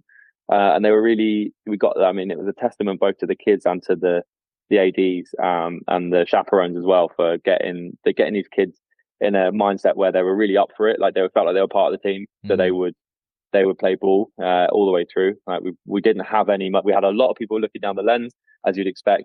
So there's a little bit of VFX to recorrect eye lines, let's say, which is always a creepy one to see when you turn it off and on, so people's eyes like flicking back and forth. But yeah, but by and large, they were unreal. They were crazy. And really on board. Yeah. Hey, Lee, what were some of the challenges of episode 2? I think, Well, you tell me, but definitely that chase scene for me stood out as well. But yeah, take us through some of the challenges of episode 2. I think Matt will agree. Episode 2 was probably the most emotionally challenging for the crew, and I mean, as you said, the AD department. There are so many ADs dressed in as teachers and part of the set, but you've also got Ash, who was queuing things remotely, and Sarah, who was queuing things remotely, and that's just the AD department. I'd say some difficult points. Definitely the fight section that occurs with basically all of our essays and a fair few of the cast. That took a lot of rehearsals to make it safe, but also for the camera to be able to travel through the crowd, and all these logistical things. And unfortunately, the issue with the school was that there was only one entrance into that tennis court, so everything was bottlenecked to that one moment. And obviously, there's so many variables with like how many kids can get through before the camera needs to get through. And I think it was a real moment where you saw that all of the kids were really involved, because it was just a rule that they all had to understand was if the camera needs to get through, whoever's there at the doorway needs to stop. And that could have been any one of them. So I think it was a real testament of like the teamwork that occurred through that shoot. I think that, as Matt will probably be able to say more on this, but I think because of the travel time between different classrooms, different places and all this stuff, there was a lot of dialogue that had to be tweaked during the rehearsal period and during the tech period, because it's almost impossible to know, until you're there, if it's all going to work properly. You can have as many walkthroughs as you want with Phil and Sarah and people pretending to be the characters, but until everyone's there and there's so many kids running around and all this stuff, you just don't know how much dialogue you need to really make it feel like a whole piece, and not that we're in this intermission of traveling, through places. But yeah, I mean, I would say it probably wasn't the most, well, for the most part, it wasn't the most technically difficult for us, because a lot of it was physical handovers between us. And obviously, I'm sure Matt will talk about the drone section at the end. So unlike episode 1, the most technical point was right at the end of the take, and the most risky. You've got a stunt and a drone section within 5 minutes of each other. And there were just, there's a lot of risk to that. So yeah, I would say it was a challenging one. And I'm sure you wouldn't be surprised to hear that we didn't actually have a take until the Friday morning, which was the last day we were shooting. Oh, wow. All of the other takes weren't usable. So yeah, it was really down to crunch time to make something work. Yeah. With that episode. To confirm, so how many days did you have to get those takes? Was it 5? Was it just the 1 week? 5. Yeah, 5 days. Yeah, we would be filming from Monday to Friday on the last week. And about 2 takes a day, or maybe more. Yeah, wow. Always 2, unless there was a false start, which was early enough that we could reset within the sort of time. But to squeeze 3 in would have pushed everyone. I think it wouldn't have. There was moments where maybe we could have towards the end of the week, but at that point you've sort of set a rhythm, and you don't want to be like, oh, now that everyone knows what's going on, let's squeeze another episode into each day. Like it's a lot suddenly, and for the cast as well. Like each one of these things is a play. Yeah, it's a stage play. So I mean, can't give them 20 minutes and say, right, back out you go, go on. Yeah. Imagine also like it came down to the last day for that episode, there would have been a bit of pressure to be like, well, we've got to get this, because otherwise there was pressure for sure. Yeah. Hey friends, another short break to tell you about a project that I've been doing. Something that's really bothered me over the years is there's a massive gap of knowledge between film schools and the actual film industry. Like many people, when I left film school, I felt a bit lost and confused. I didn't know where to go, who to talk to, or how to get a start. Over the years, I stumbled through the industry. You make some mistakes, but eventually I figured it out. And now I'm a camera operator and been in the industry 18 years. But I always used to think, surely there's a better way to do this. So I wanted to help people out. And that's why I started this podcast. But then I also wanted to do something that was a bit more focused and practical that people can use rather than scanning through an entire podcast for all the lessons. So I've created Film Tips Pro. It's practical workshops and online courses taught by working professionals in the film industry. That way, you're getting reliable, accurate, up-to-date information about how to get work and how to upskill. It's still early days, but if you want to check it out, you can go follow us on the gram or on Facebook at Film Tips Pro, or you can go on our website, www.filmtipspro.com. I hope it helps you. All right, let's get back to it. I'd love to go through the before we go to the drone, but there's that chase scene, which a lot of people have been talking about. And also, it starts by going, through the window and also you're sprinting after our characters. Take us through that. So I think what's really interesting about the response of this is that so many people are so many minds blown about the whole going through the window thing. And I think that's amazing because it shows how well the VFX is done. That the people are just believing that there's glass there. Like, how do we do? Like, it really is if you think about the simplest way to achieve this from a sort of logistical perspective, it is exactly that. We just remove the left-hand window in its entirety. The frame is gone as well, but there's a right-hand window, so the one that they would jump out of exists.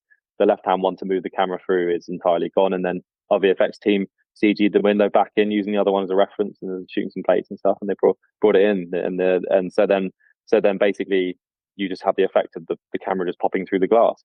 Was that a handoff? So that's a handoff. Yeah, that's between. So there's a little section there actually where James, who is our drone operator on this, he because essentially we needed at one point in that episode we needed 3 operators essentially, and to save us bringing someone else in to learn the ropes and to kind of it's a whole other person that needs to be involved in all the things, and it's another variable effectively that can go wrong. We already had James there. He has operated stuff before and is a drone op as well. So he took the camera from, actually it went from Lee, it went from you to him. Is that right? Yeah. It went from you to him through the railing. No, over the railings? Through the railings. Yeah, through the railings. Through the railings outside the classroom before we go through the window. That's a handover. And then Lee runs around the outside of the building before he even starts his running section.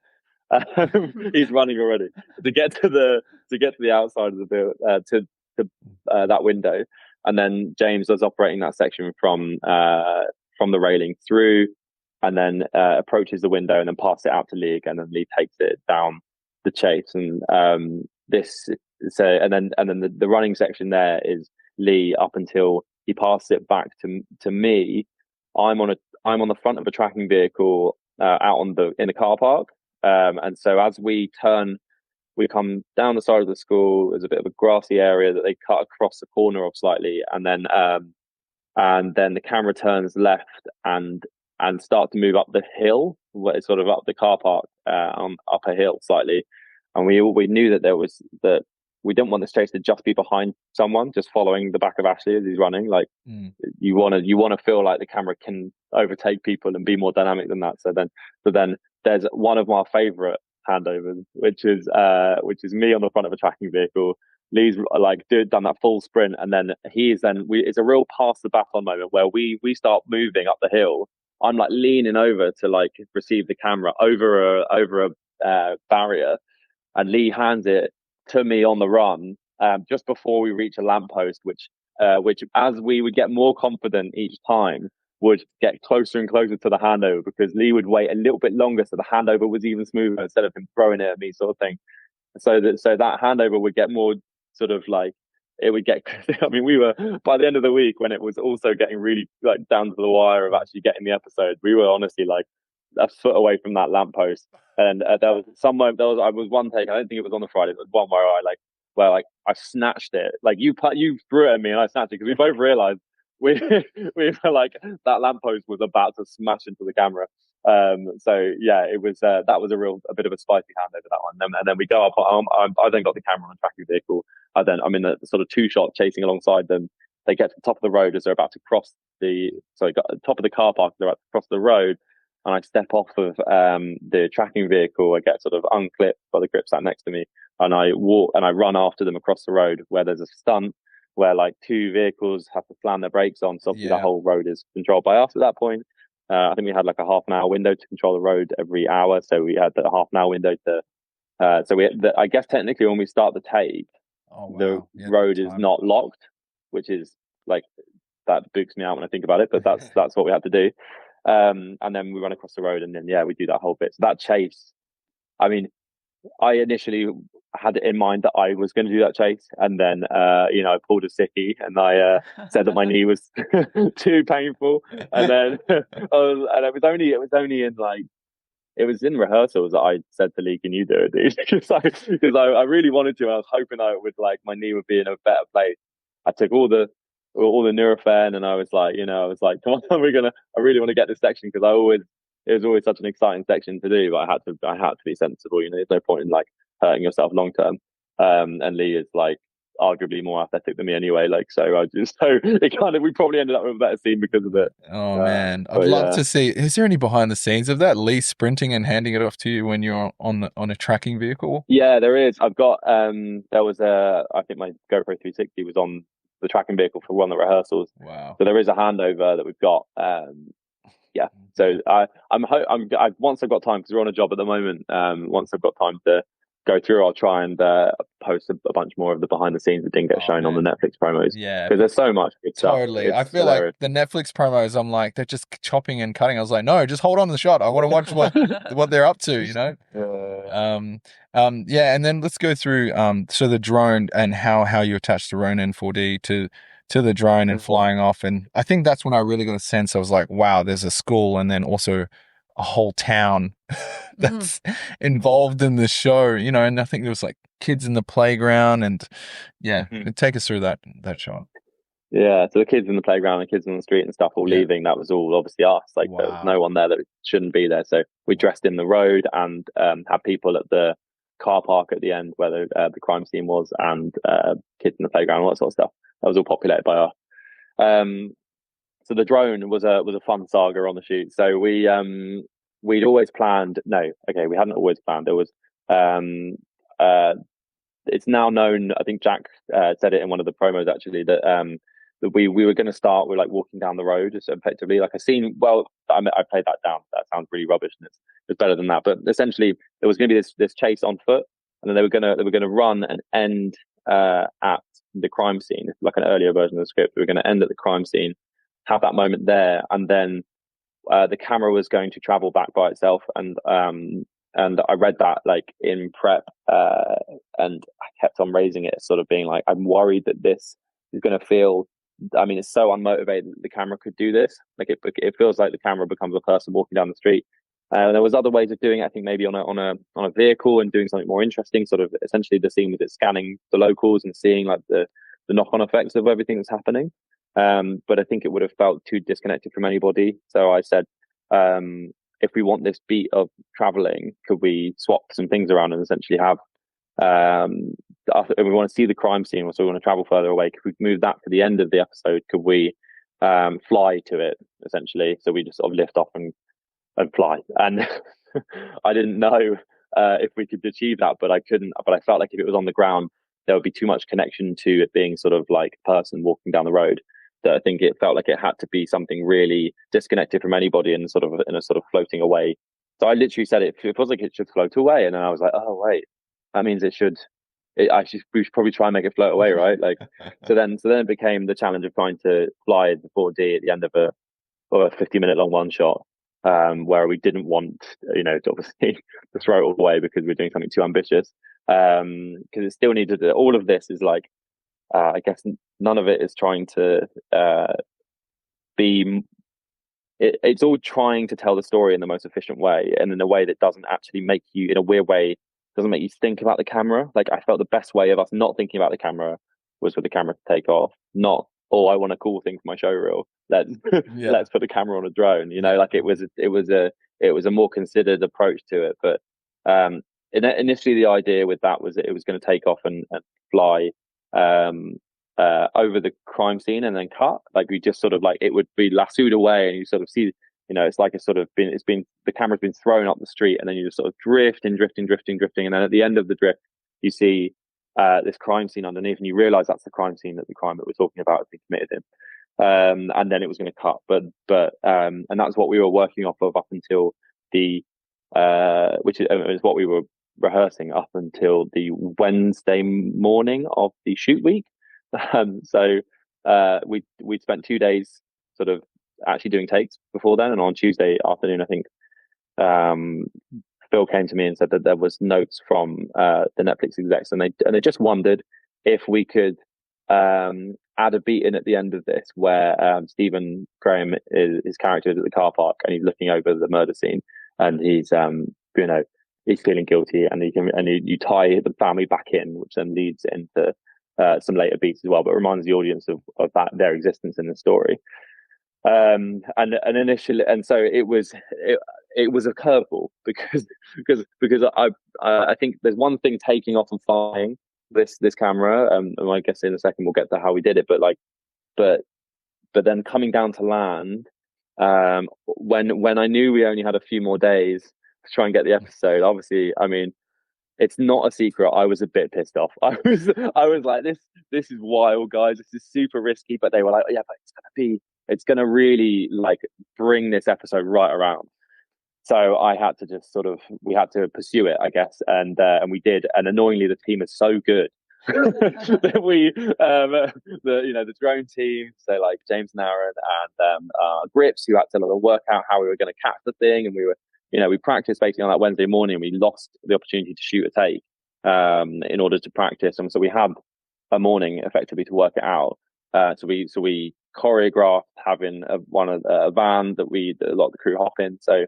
And essentially we got it on Wednesday. It was risky, but it was just about working on the Wednesday, but it was still pretty risky. And then on Wednesday afternoon we gave it a go, and we got it, but it was floaty, and essentially it's a really windy place where we were in the country. It's a lot of wind coming in from the East Coast and nothing really protecting it. So every day was looking a bit windy, and the forecast as well for the next 2 days, bearing in mind we haven't got an episode, the forecast was pretty windy. Basically, it was on Thursday we couldn't fly because it was actually too windy to even take off. So we did a whole different ending on Thursday to that.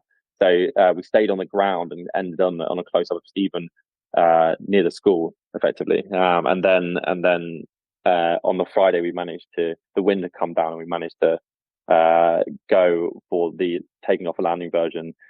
In the morning, I insisted that we did the taking off and not landing version so that we had something in the bag. So I was worried about the process of landing in high wind is so much harder, and the pilot is on a tracking vehicle underneath the drones, and he's like looking up as we're going, and he's trying to spot like where it is, and it's really high up and it's coming into land. And then we've got and the same with the operator on that. They're all both on tracking vehicles, so they're on the move. So it's just infinitely hard. It's a really tricky move to do. So I was like, can we please, in the morning of the Friday, just go for one where it just takes off, because at least that way we've got something. And we did, we got it. And then we were all celebrating, and we're like, amazing, we've got this drone, like we've got the episode. So then it meant we had to give it another go with the landing, even in the high wind, gave it a go landing it. And we did the whole thing knowing that we get to the end and we'd have to try and catch the thing. And we'd done it a couple of times, but it was a bit sketchy, and it wasn't really like kind of, it wasn't working super, super well. But then we got it, the camera came down, it got a bit blown in the wind, but it was, somewhat fixable. We did a tiny little stabilize on the descent, just to try and even out some of the larger wobbles. And then we caught it and we pushed in onto the close up and got him, got the end of the episode. And, and it was a fairly jubilant celebration after that, because it was super, we were really nervous, man. We were so nervous. Like that last day was, I mean, compared to the other episodes, it was outrageously nerve-wracking. We really didn't know if we were going to, what do we do? Do we like extend? We can't extend by another week. Mm-hmm. We can't like add some more shooting days. You've got 320 kids here that aren't going to come back. Yeah. And then we were eating into the next episode and all sorts of stuff. So that was a really challenging bit of the shoot. But in terms of how we actually put the Ronin on the drone, I'll try and be like, again, quite quick, but it's quite hard when you're excited about something. You get on about it. No, be excited. Go for it. As long as it's good stuff. So our drone team, the Helicopter Girls, they're a wicked company. They do loads of specialized drone stuff in the UK and around the world, to be fair. we got them on board, and they essentially, from weeks and weeks out, we were trying to work out ways of connecting the 4D to the drone. We'd seen a video of it being flown before. I can't remember who had done it, so it'd be interesting to be reminded of who that is, actually, if anyone is listening, because I remember seeing a video of the 4D being flown, and so we knew it was possible. We had to play around with whether the Z-axis was on, and whether, and like how you control it and how you mount it and stuff. We ended up building a bit of a custom mount that then could hold the shot dock, which is like you've got a silver kind of crown looking claw, and then a ball head with like a sort of sleeve around it that's spring loaded. Essentially, the claw sits around the ball head, and then the sleeve sits over the claw, and it locks it all in. So it locks the claws around the ball, and that's like spring loaded by and actuated by a little like a brake lever for a bike, like it's cable operated like that. So that the spring loaded part was on the drone, and the little crown was sat on top of the top handle of the Ronin. Mm-hmm. And essentially, we just, again, with loads of practiced us moving forward into the position I needed to be, the drone coming over my head and clicking down onto that crown, and I sort of gently, I say click, the good thing about it is it doesn't really click. You can sort of sit it there, and then you release the spring, which is on one of the legs of the drone, the lever. So one of our grips does that. You release the spring, and it locks over without any sort of clicking, kind of no knocking of the camera going in, which is like unreal. And then we practiced sort of gently me taking my weight off of the Ronin. I had to click it on the side of the Ronin to what was the mode I had to click it on? I could barely remember when we were doing it, but the Z-axis or the pan and tilt. The Z-axis I take off, and then there was it follow or pan on the side? Oh yeah, you go into like an isolated. I can't remember what the mode is, but like you isolate it so that the wheel, so any swaying in the air doesn't translate to the actual lens itself. Yeah, so not push pan. I think it's called like follow mode or something. But where it's where push pan is no longer doing it. So I had to click it into the drone. Once my hands are off the camera, I like click a switch on the side as well. And then leg it out of there, and you spin up the blades, and then gently as the torque of the uplift of the drone would sort of lift it. The grips would gently let go, and then away it goes, and then it was essentially the reverse on the land. The grips caught it, the blades turned off. I came in, I pushed my weight up into the camera in order to make sure that it didn't drop into my hands almost. So I'd sort of push it up a little bit, and then they released the thing in. I just walked forward and go into a close up on Stephen. No. So really, just casually, just casually. Yeah. But did you have any like protective wear? Otherwise, it'd be overwhelming. Did you have any like a helmet on or anything, or you're happy to do it without? The two grips catching the drone had goggles. Yeah. They didn't have helmets because I don't know why actually. They had they did have helmets, but they were like caps. They looked like caps, but they were actually they were hard hats. Yeah. Oh yeah, nice. I didn't even know that. That's cool. Yeah. I thought they were just absolute mavericks. They were just going in, no one questioning it. Yeah. No, well done. Yeah, that shot definitely has been spoken about a lot online and for Pit. Yeah. What about episode 4? Personally, they're all great episodes. I think 3 and 4 are really strong. I really loved 4, probably because you see the aftermath of usually of a victim and the victim's family. But this time it was focused on, the perpetrator. And I thought it was really, really powerful. And also another outdoor episode, which covered, a large space, a huge amount of travel time. Do you mind taking us, Lee, do you want to lead it off with, how episode 4 came about? Yeah. Episode 4, in my opinion, probably was the most challenging in like a subtle way in terms of technically. While we're outside, I think from memory, it was probably one of the only takes where the sun was fully out. There was no thin cloud cover or anything. So it exposed a lot of challenges with obviously shadows for sound and camera throughout the take. Being in England and, slightly further north, the sun wasn't necessarily out most of the time, but also I found that it was the only time where I felt like I was there was a bit of a battle with the 4D. I mean, in terms of grip wise, we had it on the front of the bonnet of the vehicle. We had it inside behind the characters on the way back. We had like a fight and chase section, which was kind of similar to episode 2.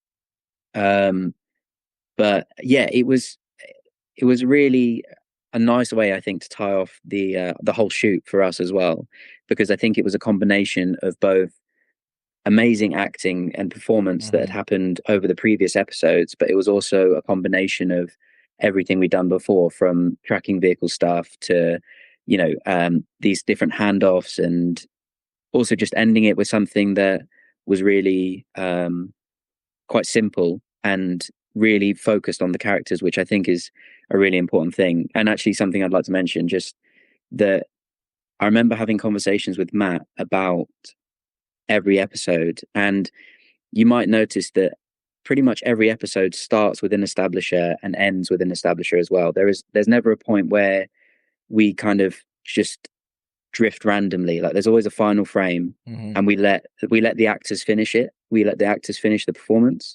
And I know that obviously there's been a lot of press about fancy movements and fancy techniques of shooting things, but really I think everything comes down to motivation.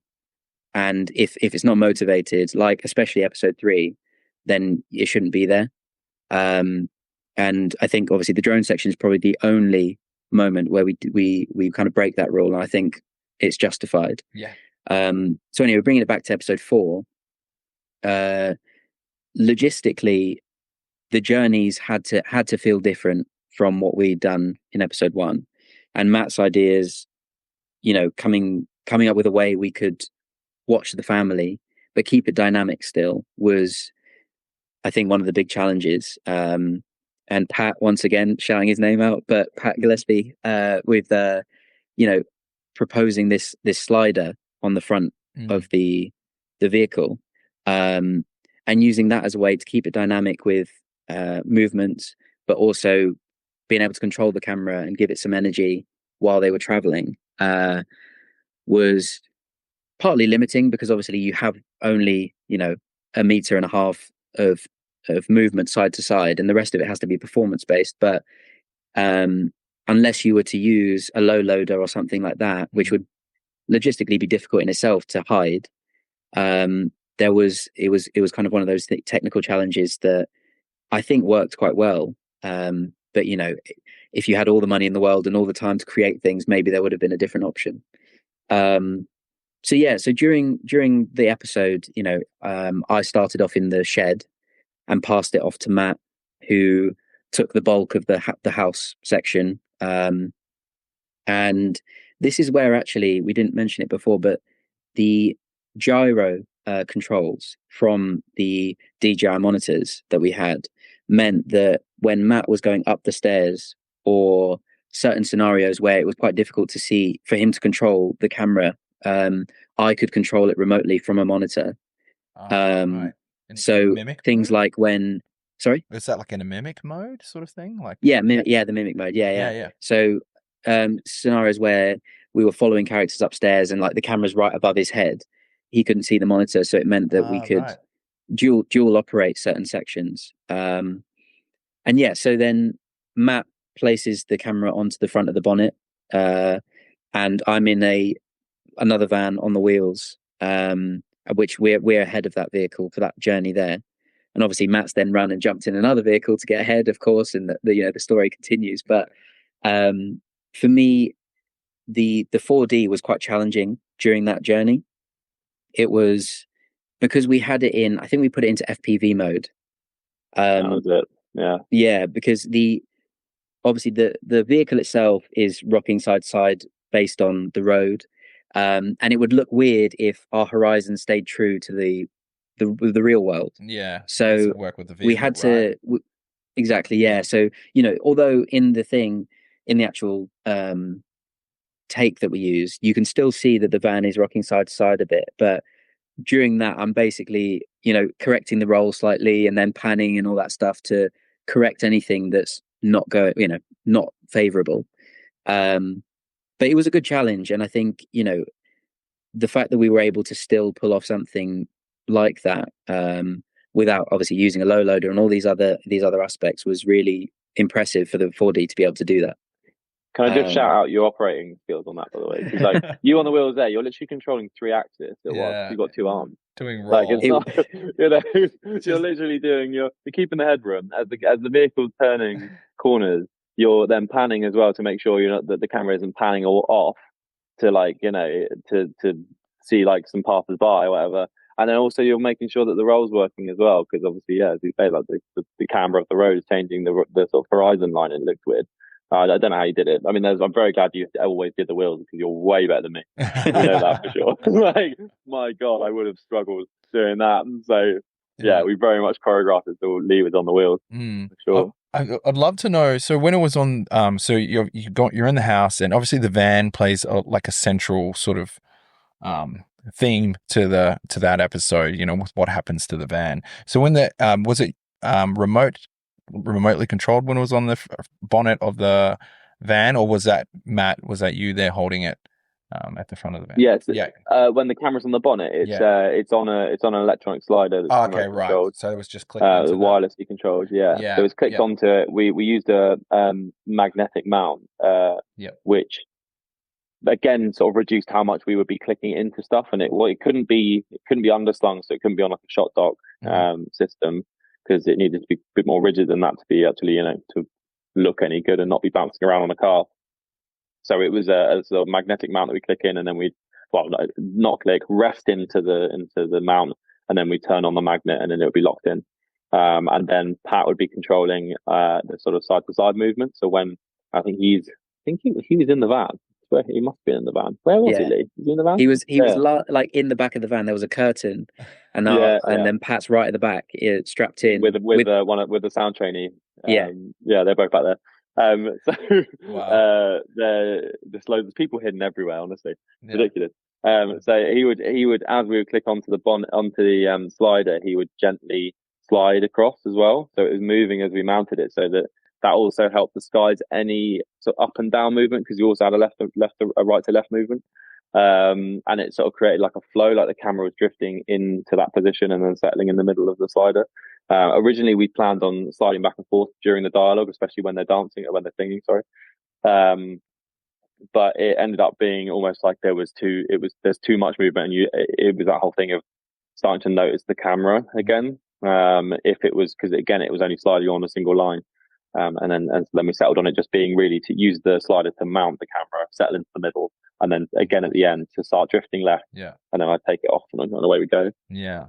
I'd love to know how many vans were there, because in my theory, like in my head, I was thinking about it. I was talking through it with Deb. I was like, well, they go into to the warehouse and then come back out, and then there's obviously a different van without the bonnet mount, and then there's the paint and everything. And I'm like, oh my gosh, how many vans were there? Were there several? No, there was only 2. Oh, only the 2. Wow. Yeah. But it was a bit of a mind melt to try and work out how we orchestrated them. Even just it was reminding me of that car park game, the like parking game where you slot pieces back and forth, like a Tetris sort of game. Because we'd essentially we had a version of the van that was there was a version that had no pod on the roof, and then there was a version that had a pod on the roof, and that means there's a driver on the roof, in a bit of a roll cage, and he's driving the vehicle from above, and we've rigged all of the various vehicle controls through into the van. So when we first go out and see the paint on the van in that episode, there's no pod on the roof, so that's our normal van, and then when we go inside, that one pulls out. And then a pod drives back in, so that when we go out in order to leave, there's the pod van there. So we never look above the line at the top of the van when we come out, because we would have been a pod. We click onto the slider, we get to Wainwright's, and then when we get there, camera comes off of the van in a way that means it comes off and then turns immediately away from the van. Yes. Because if I'd pulled back, you would have seen Derek on the roof driving the van, car pod, sat there in his cool sunglasses, ready to reverse the van away. So then what would happen when we go into Wainwright's is that van reversed over to like a corner outside where the grips then proceeded to quickly dismount the slider from the front of that pod van. While we're inside, just a casual, like, timed Formula. That is a Formula One pit stop, that bit. Where the wrenches out, and they take it off. There's two sort of scaffold slots at the bottom, and pull it out, get rid of it, and then when they come out of Wainwright's, it is the other van, which has been brought over by another action vehicle driver, slots in. So there's no pod on the roof for that, and that's so then they see, how's that work? So then when we come out forward facing, so we see the van in a big wide, so we see there's no pod on the roof. It's obviously they both got the word nonce on the side of them, written in the same way, so they're identical. And then once Stephen chases after the kids, runs over to go have a word with them, let's say. With the whole bike moment, the van swap again. So now the van that's not got the slider on but has the pod on the roof, then driven back into place. The other van disappears and gets out of the way. We come back, and Lee's obviously operating at this point, comes back, and the whole throwing paint on the van happens on the pod van. So it's the same van that we then drive back to the house inside of. I do have a question about the paint, like, because it's obviously, I don't know what liquid they're using or whether you could wash it off, like, because it was obviously, that's a big deal to throw paint on the vehicle. And was it actual paint or was it you just? It was some sort of water-based thing. It was they had to wash it off quickly, I think. So like every time we'd finish a take, they would jump in and be washing it off. But it was repeatable. We just did loads of tests with it. I don't know what the final substance was, but it was essentially, it was made to kind of have the density of paint, but be water based enough that it would that we could wash it away. But because we couldn't afford to write off a bunch of vans. I know. I was talking Netflix money, but it wasn't Netflix money in that regard. Like, because I was like, man, that looks like pretty convincing, because I could see it on the window, and I'm like, that looks like pretty convincing paint. It looks really, I mean, it's unreal. It looks like paint, right? It's crazy. Poor, again, Derek, who was driving that pod van, had installed himself a little barrier after a few takes, because the paint was getting higher and higher over the top of the van. He was getting bluer and bluer. But you'll actually see in the one we used, the camera does just slightly look over the top of the van. So we had to paint out the pod part just on that little bit, just when he throws the paint. Really hard move to try and do, because when we turn, the size of the aspect ratio, like the image is exactly the height of the van, so it was like a real linear move. Obviously there's variables in it, but fun. I thought it was a pretty amazing performance. And then obviously what I loved is going from the front of the van then into the back of the van and shooting it that way. I thought that was a really interesting way to shoot it, rather than going back to the same sort of mode through the windscreen. And I thought I really didn't want to come back to that same position. I think repetition in this format really shows up. So get rid of it. And I liked how he had put things in the back, so it gave a reason to sort of open the back and allow who was in the back, by the way? Was it Matt? Was he me? Because Lee was doing the running around outside there, and then I was sat inside, melting inside. We had some really hot days probably out of nowhere, and there were some lights on the back of the sun visors inside. That were tungsten. Well, they weren't tungsten. They were kicking out some heat, warming up the van, and we couldn't run the aircon because sound, or have the windows open because sound. And there was black fabric filling the back of it to deaden the sound and hide people. So there was a lot of warm things in that vehicle that was sat in the sun in the car park waiting to be used. It was a sweaty experience. But I was basically inside on this little seat that we'd constructed, and I was essentially just poking the camera between their heads while we were driving, and using the joystick to sort of poke the sort of chicken neck part of the camera through the gap, and then use the joystick to nudge it sort of to get a profile and move it around. We choreographed all those beats, make sure I got people when we needed to see them, and not see people as well equally when we don't want to see them.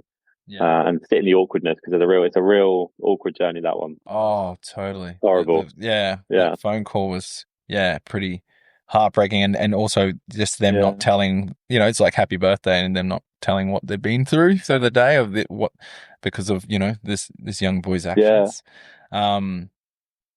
I also loved when it got home, and then obviously with getting the stuff out of the back of the van allowed the, yourself, Matt, to come outside. Like, that was justified and motivated. And then it goes into the house, and I think it's a great point to talk about sort of Stephen Graham, who wrote it. There's some beautiful performances between him and I'm sorry, I don't know the actress's name who played Christine. Yeah, Christine. Christine.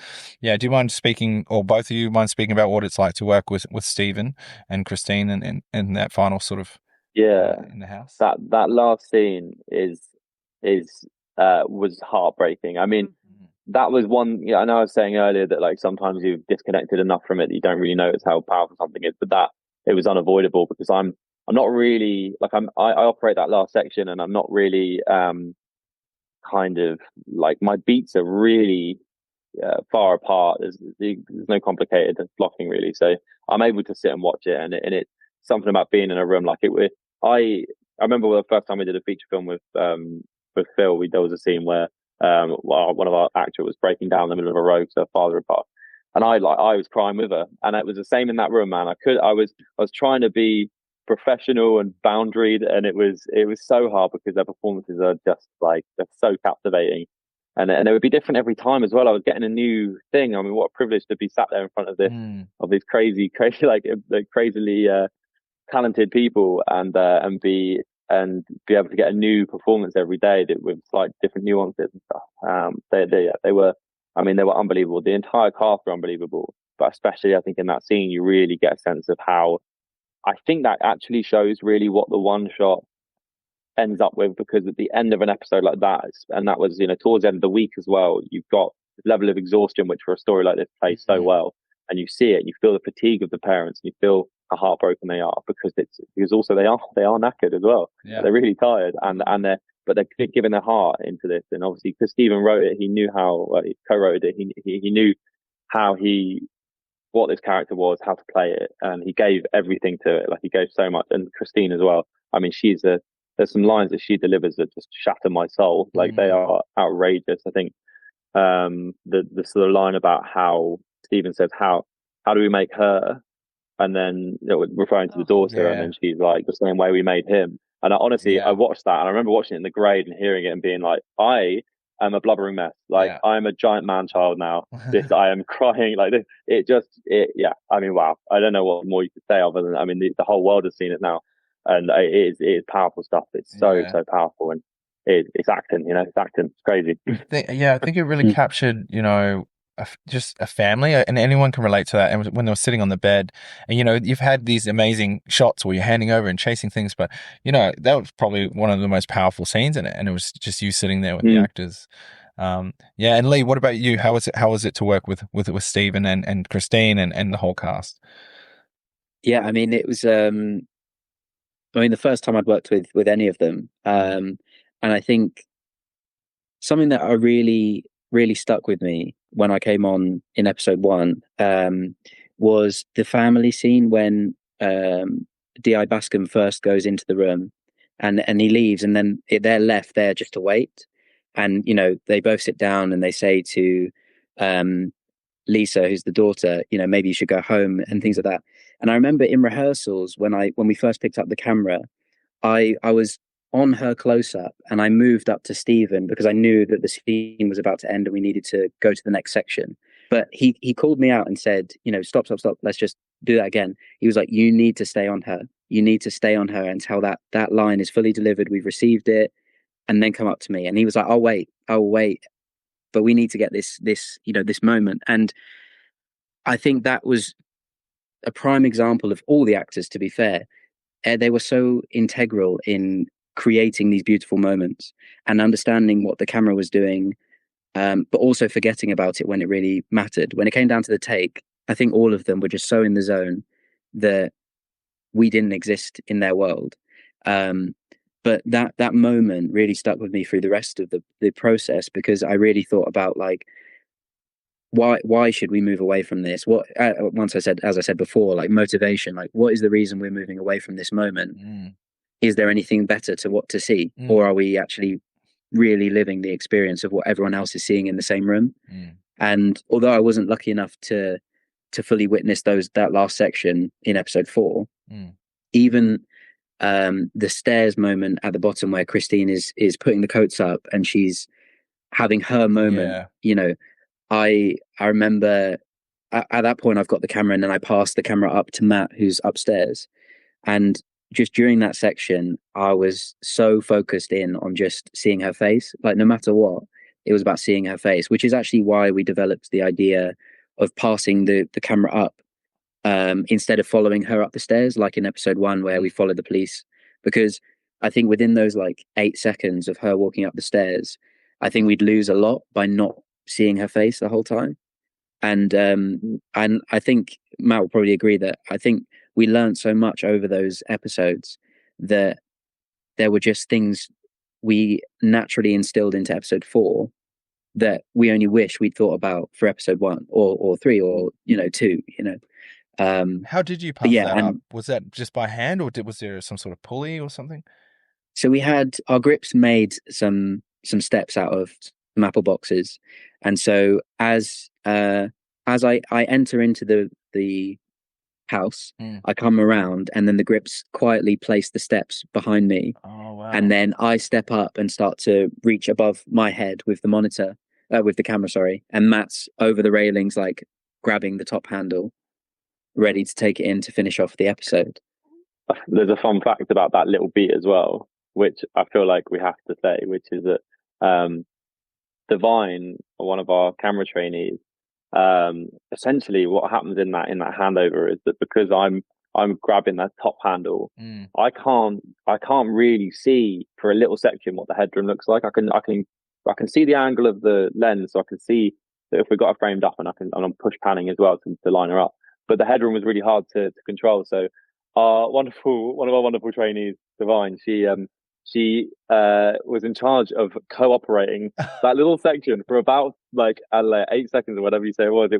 She would quietly click on the mimic on the gyroscope on the monitor and just be nudging the headroom. We just turned it on the tilt axis, and she was just keeping the headroom where it needed to be, and then she'd switch it off and we get to that top room. And I wanted to bump her a credit up, but I didn't know how to quite credit her as an operator on it. Yeah. It might be, I can't be for this one beat. It's not even a scene number, So, but yeah, but she's brilliant. For a trainee to be in there operating with her, but we needed to solve the issue, and she was game for it, and she was like, yeah, please. And she smashed it every time. So, shout out to Divine. We've got a camera operator credit on one of the biggest shows right now. We do. Done. Yeah. Also, what a job to be a trainee on, right? What a job to be a trainee on. Yeah. Would have had a blast learning from both of you. And so, that final scene it ends in that room. Was there anything you wanted to sort of touch on in there, Matt? Sort of there was in the bedroom, in Jamie's bedroom. In the bedroom, yeah. I mean, one thing that was a stunning idea from Adam, our art director, was the wallpaper. Because I didn't say that we should have any sort of lovely swirly patterning or whatever, and he was like, what would a kid have? Space? And I was like, yeah, he would. And then we look at it through the camera, and we're like, this is a thick wallpaper for the ending of the, because what Lee pointed out earlier is that some of the key, there's so much importance in how you start and end one of these, because it's when the camera finally stops moving, really, and it really means a lot. So the final frame is really important. And so anything we could do to make it emblematic and symbolize the journey that we've been through, so him being surrounded by all this childlike, props and everything, his room being built in a way that was just such a typical boys' room. It's just there was no it could just be any young lad, and I think that was what was really compelling about the room. And so the art design in that room was amazing. And then I remember I think before sort of halfway through the shooting week, Stephen would finish by climbing into the bed and sort of be rocking himself, essentially he would get in and be we cut on him just curling up in a ball on the bed, and then eventually in the shooting week it was.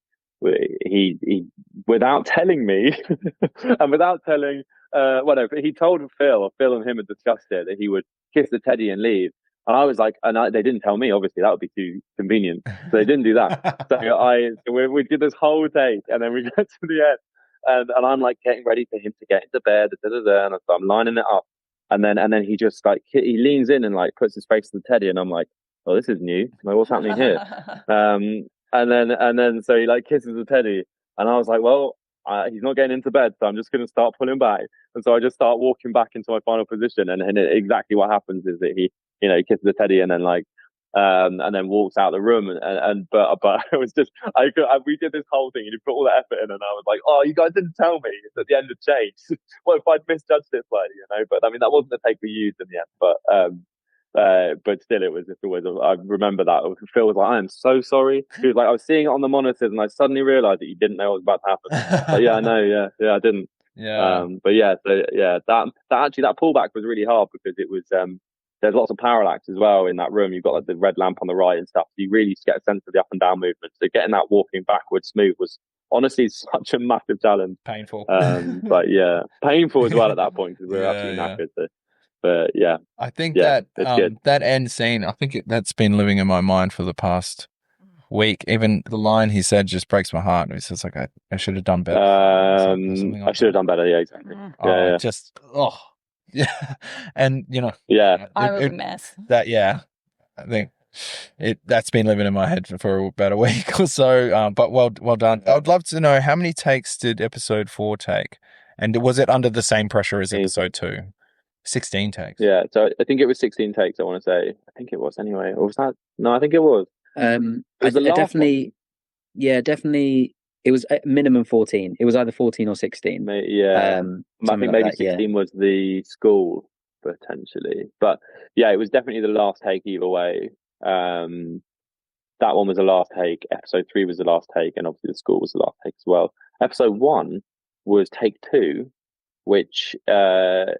it came down to the performance being the strongest from everyone that was weighing in on that decision. Phil felt like it was the most compelling performance. It pains me slightly. I know, Lee, it probably pains you a little bit as well, because like we then spent, obviously after that was Monday that we got that take, we'd spent Tuesday, Wednesday, Thursday, Friday just tightening this thing up. It was getting so good by the end of the week. But obviously, like it's always one of those things, and I experienced it the same with Boiling Point, is that with a one shot, like it has to come down to performance, because it doesn't matter if we think, oh, I like that handover was that little bit crisper, or whatever, like this move was absolutely perfect. Like the audience generally won't notice that. They're not gonna, we might, but the majority of people watching are going to be thinking about the characters and thinking about the storyline. So that has to be put forward, but you really have to swallow your pride and go like, all right, fine. Like, I know there was a better one out there, but we're just going to, let the world see it, I guess. Yeah.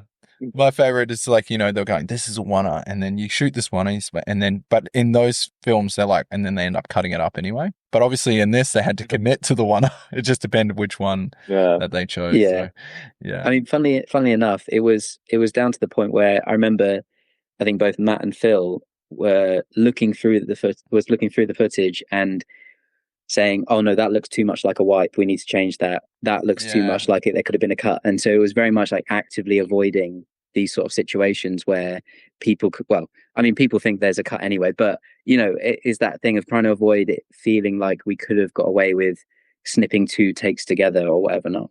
That was, so when we were doing episode 3, I was worried about their lines. I shouldn't have been, because literally like they smashed it. Like Owen remembered his lines from day one. It was ridiculous, and Aaron did as well. But it was in my head I was like, I need to design in some wipes in case we aren't getting through these episodes. Like, this was in rehearsals and stuff. I was like, am I gonna have to put, I don't know, a wipe around the back of someone's head? Is there like a corner of a wall in a corridor I can use? So to start with, I'd included some of these little bits, and then basically they were just getting through the episodes, and so I just rolled them back and then tried to wipe a little wider around someone's head. So the safety nets just started to go because we didn't need it.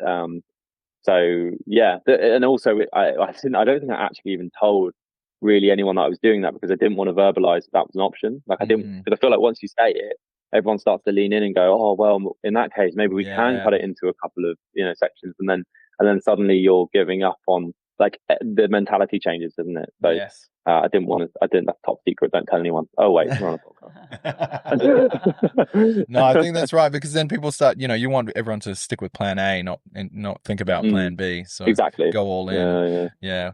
Well done. It's an incredible show, and you've both been a huge part of it, and thank you. You deserve all the praise and all the accolades that come with it. What's coming up next for both of you, if you can talk about it? Can I talk about it? I actually don't know. Maybe I shouldn't. What's in store for Lee and Matt? Working on a Netflix feature film at the moment. Lee's operating it as well. Awesome. And then and I think this is a question that also people are going to ask, and I'll say what I know. What I can say is if there's going to be another Adolescence. I have a feeling that if there is, it won't be the same, like anything to do with this story, but the format might remain type thing. Mm-hmm. So more like a Black Mirror-esque sort of. Yes. New story each time type thing. Yeah. But also I don't know if it's going to happen. But I hope so, because it was a lot of fun to make. Yeah. So. Well, I hope they bring back both of you onto it. And Lee, what about you? What's in, like, obviously you're working on the film. What's for the next chapter?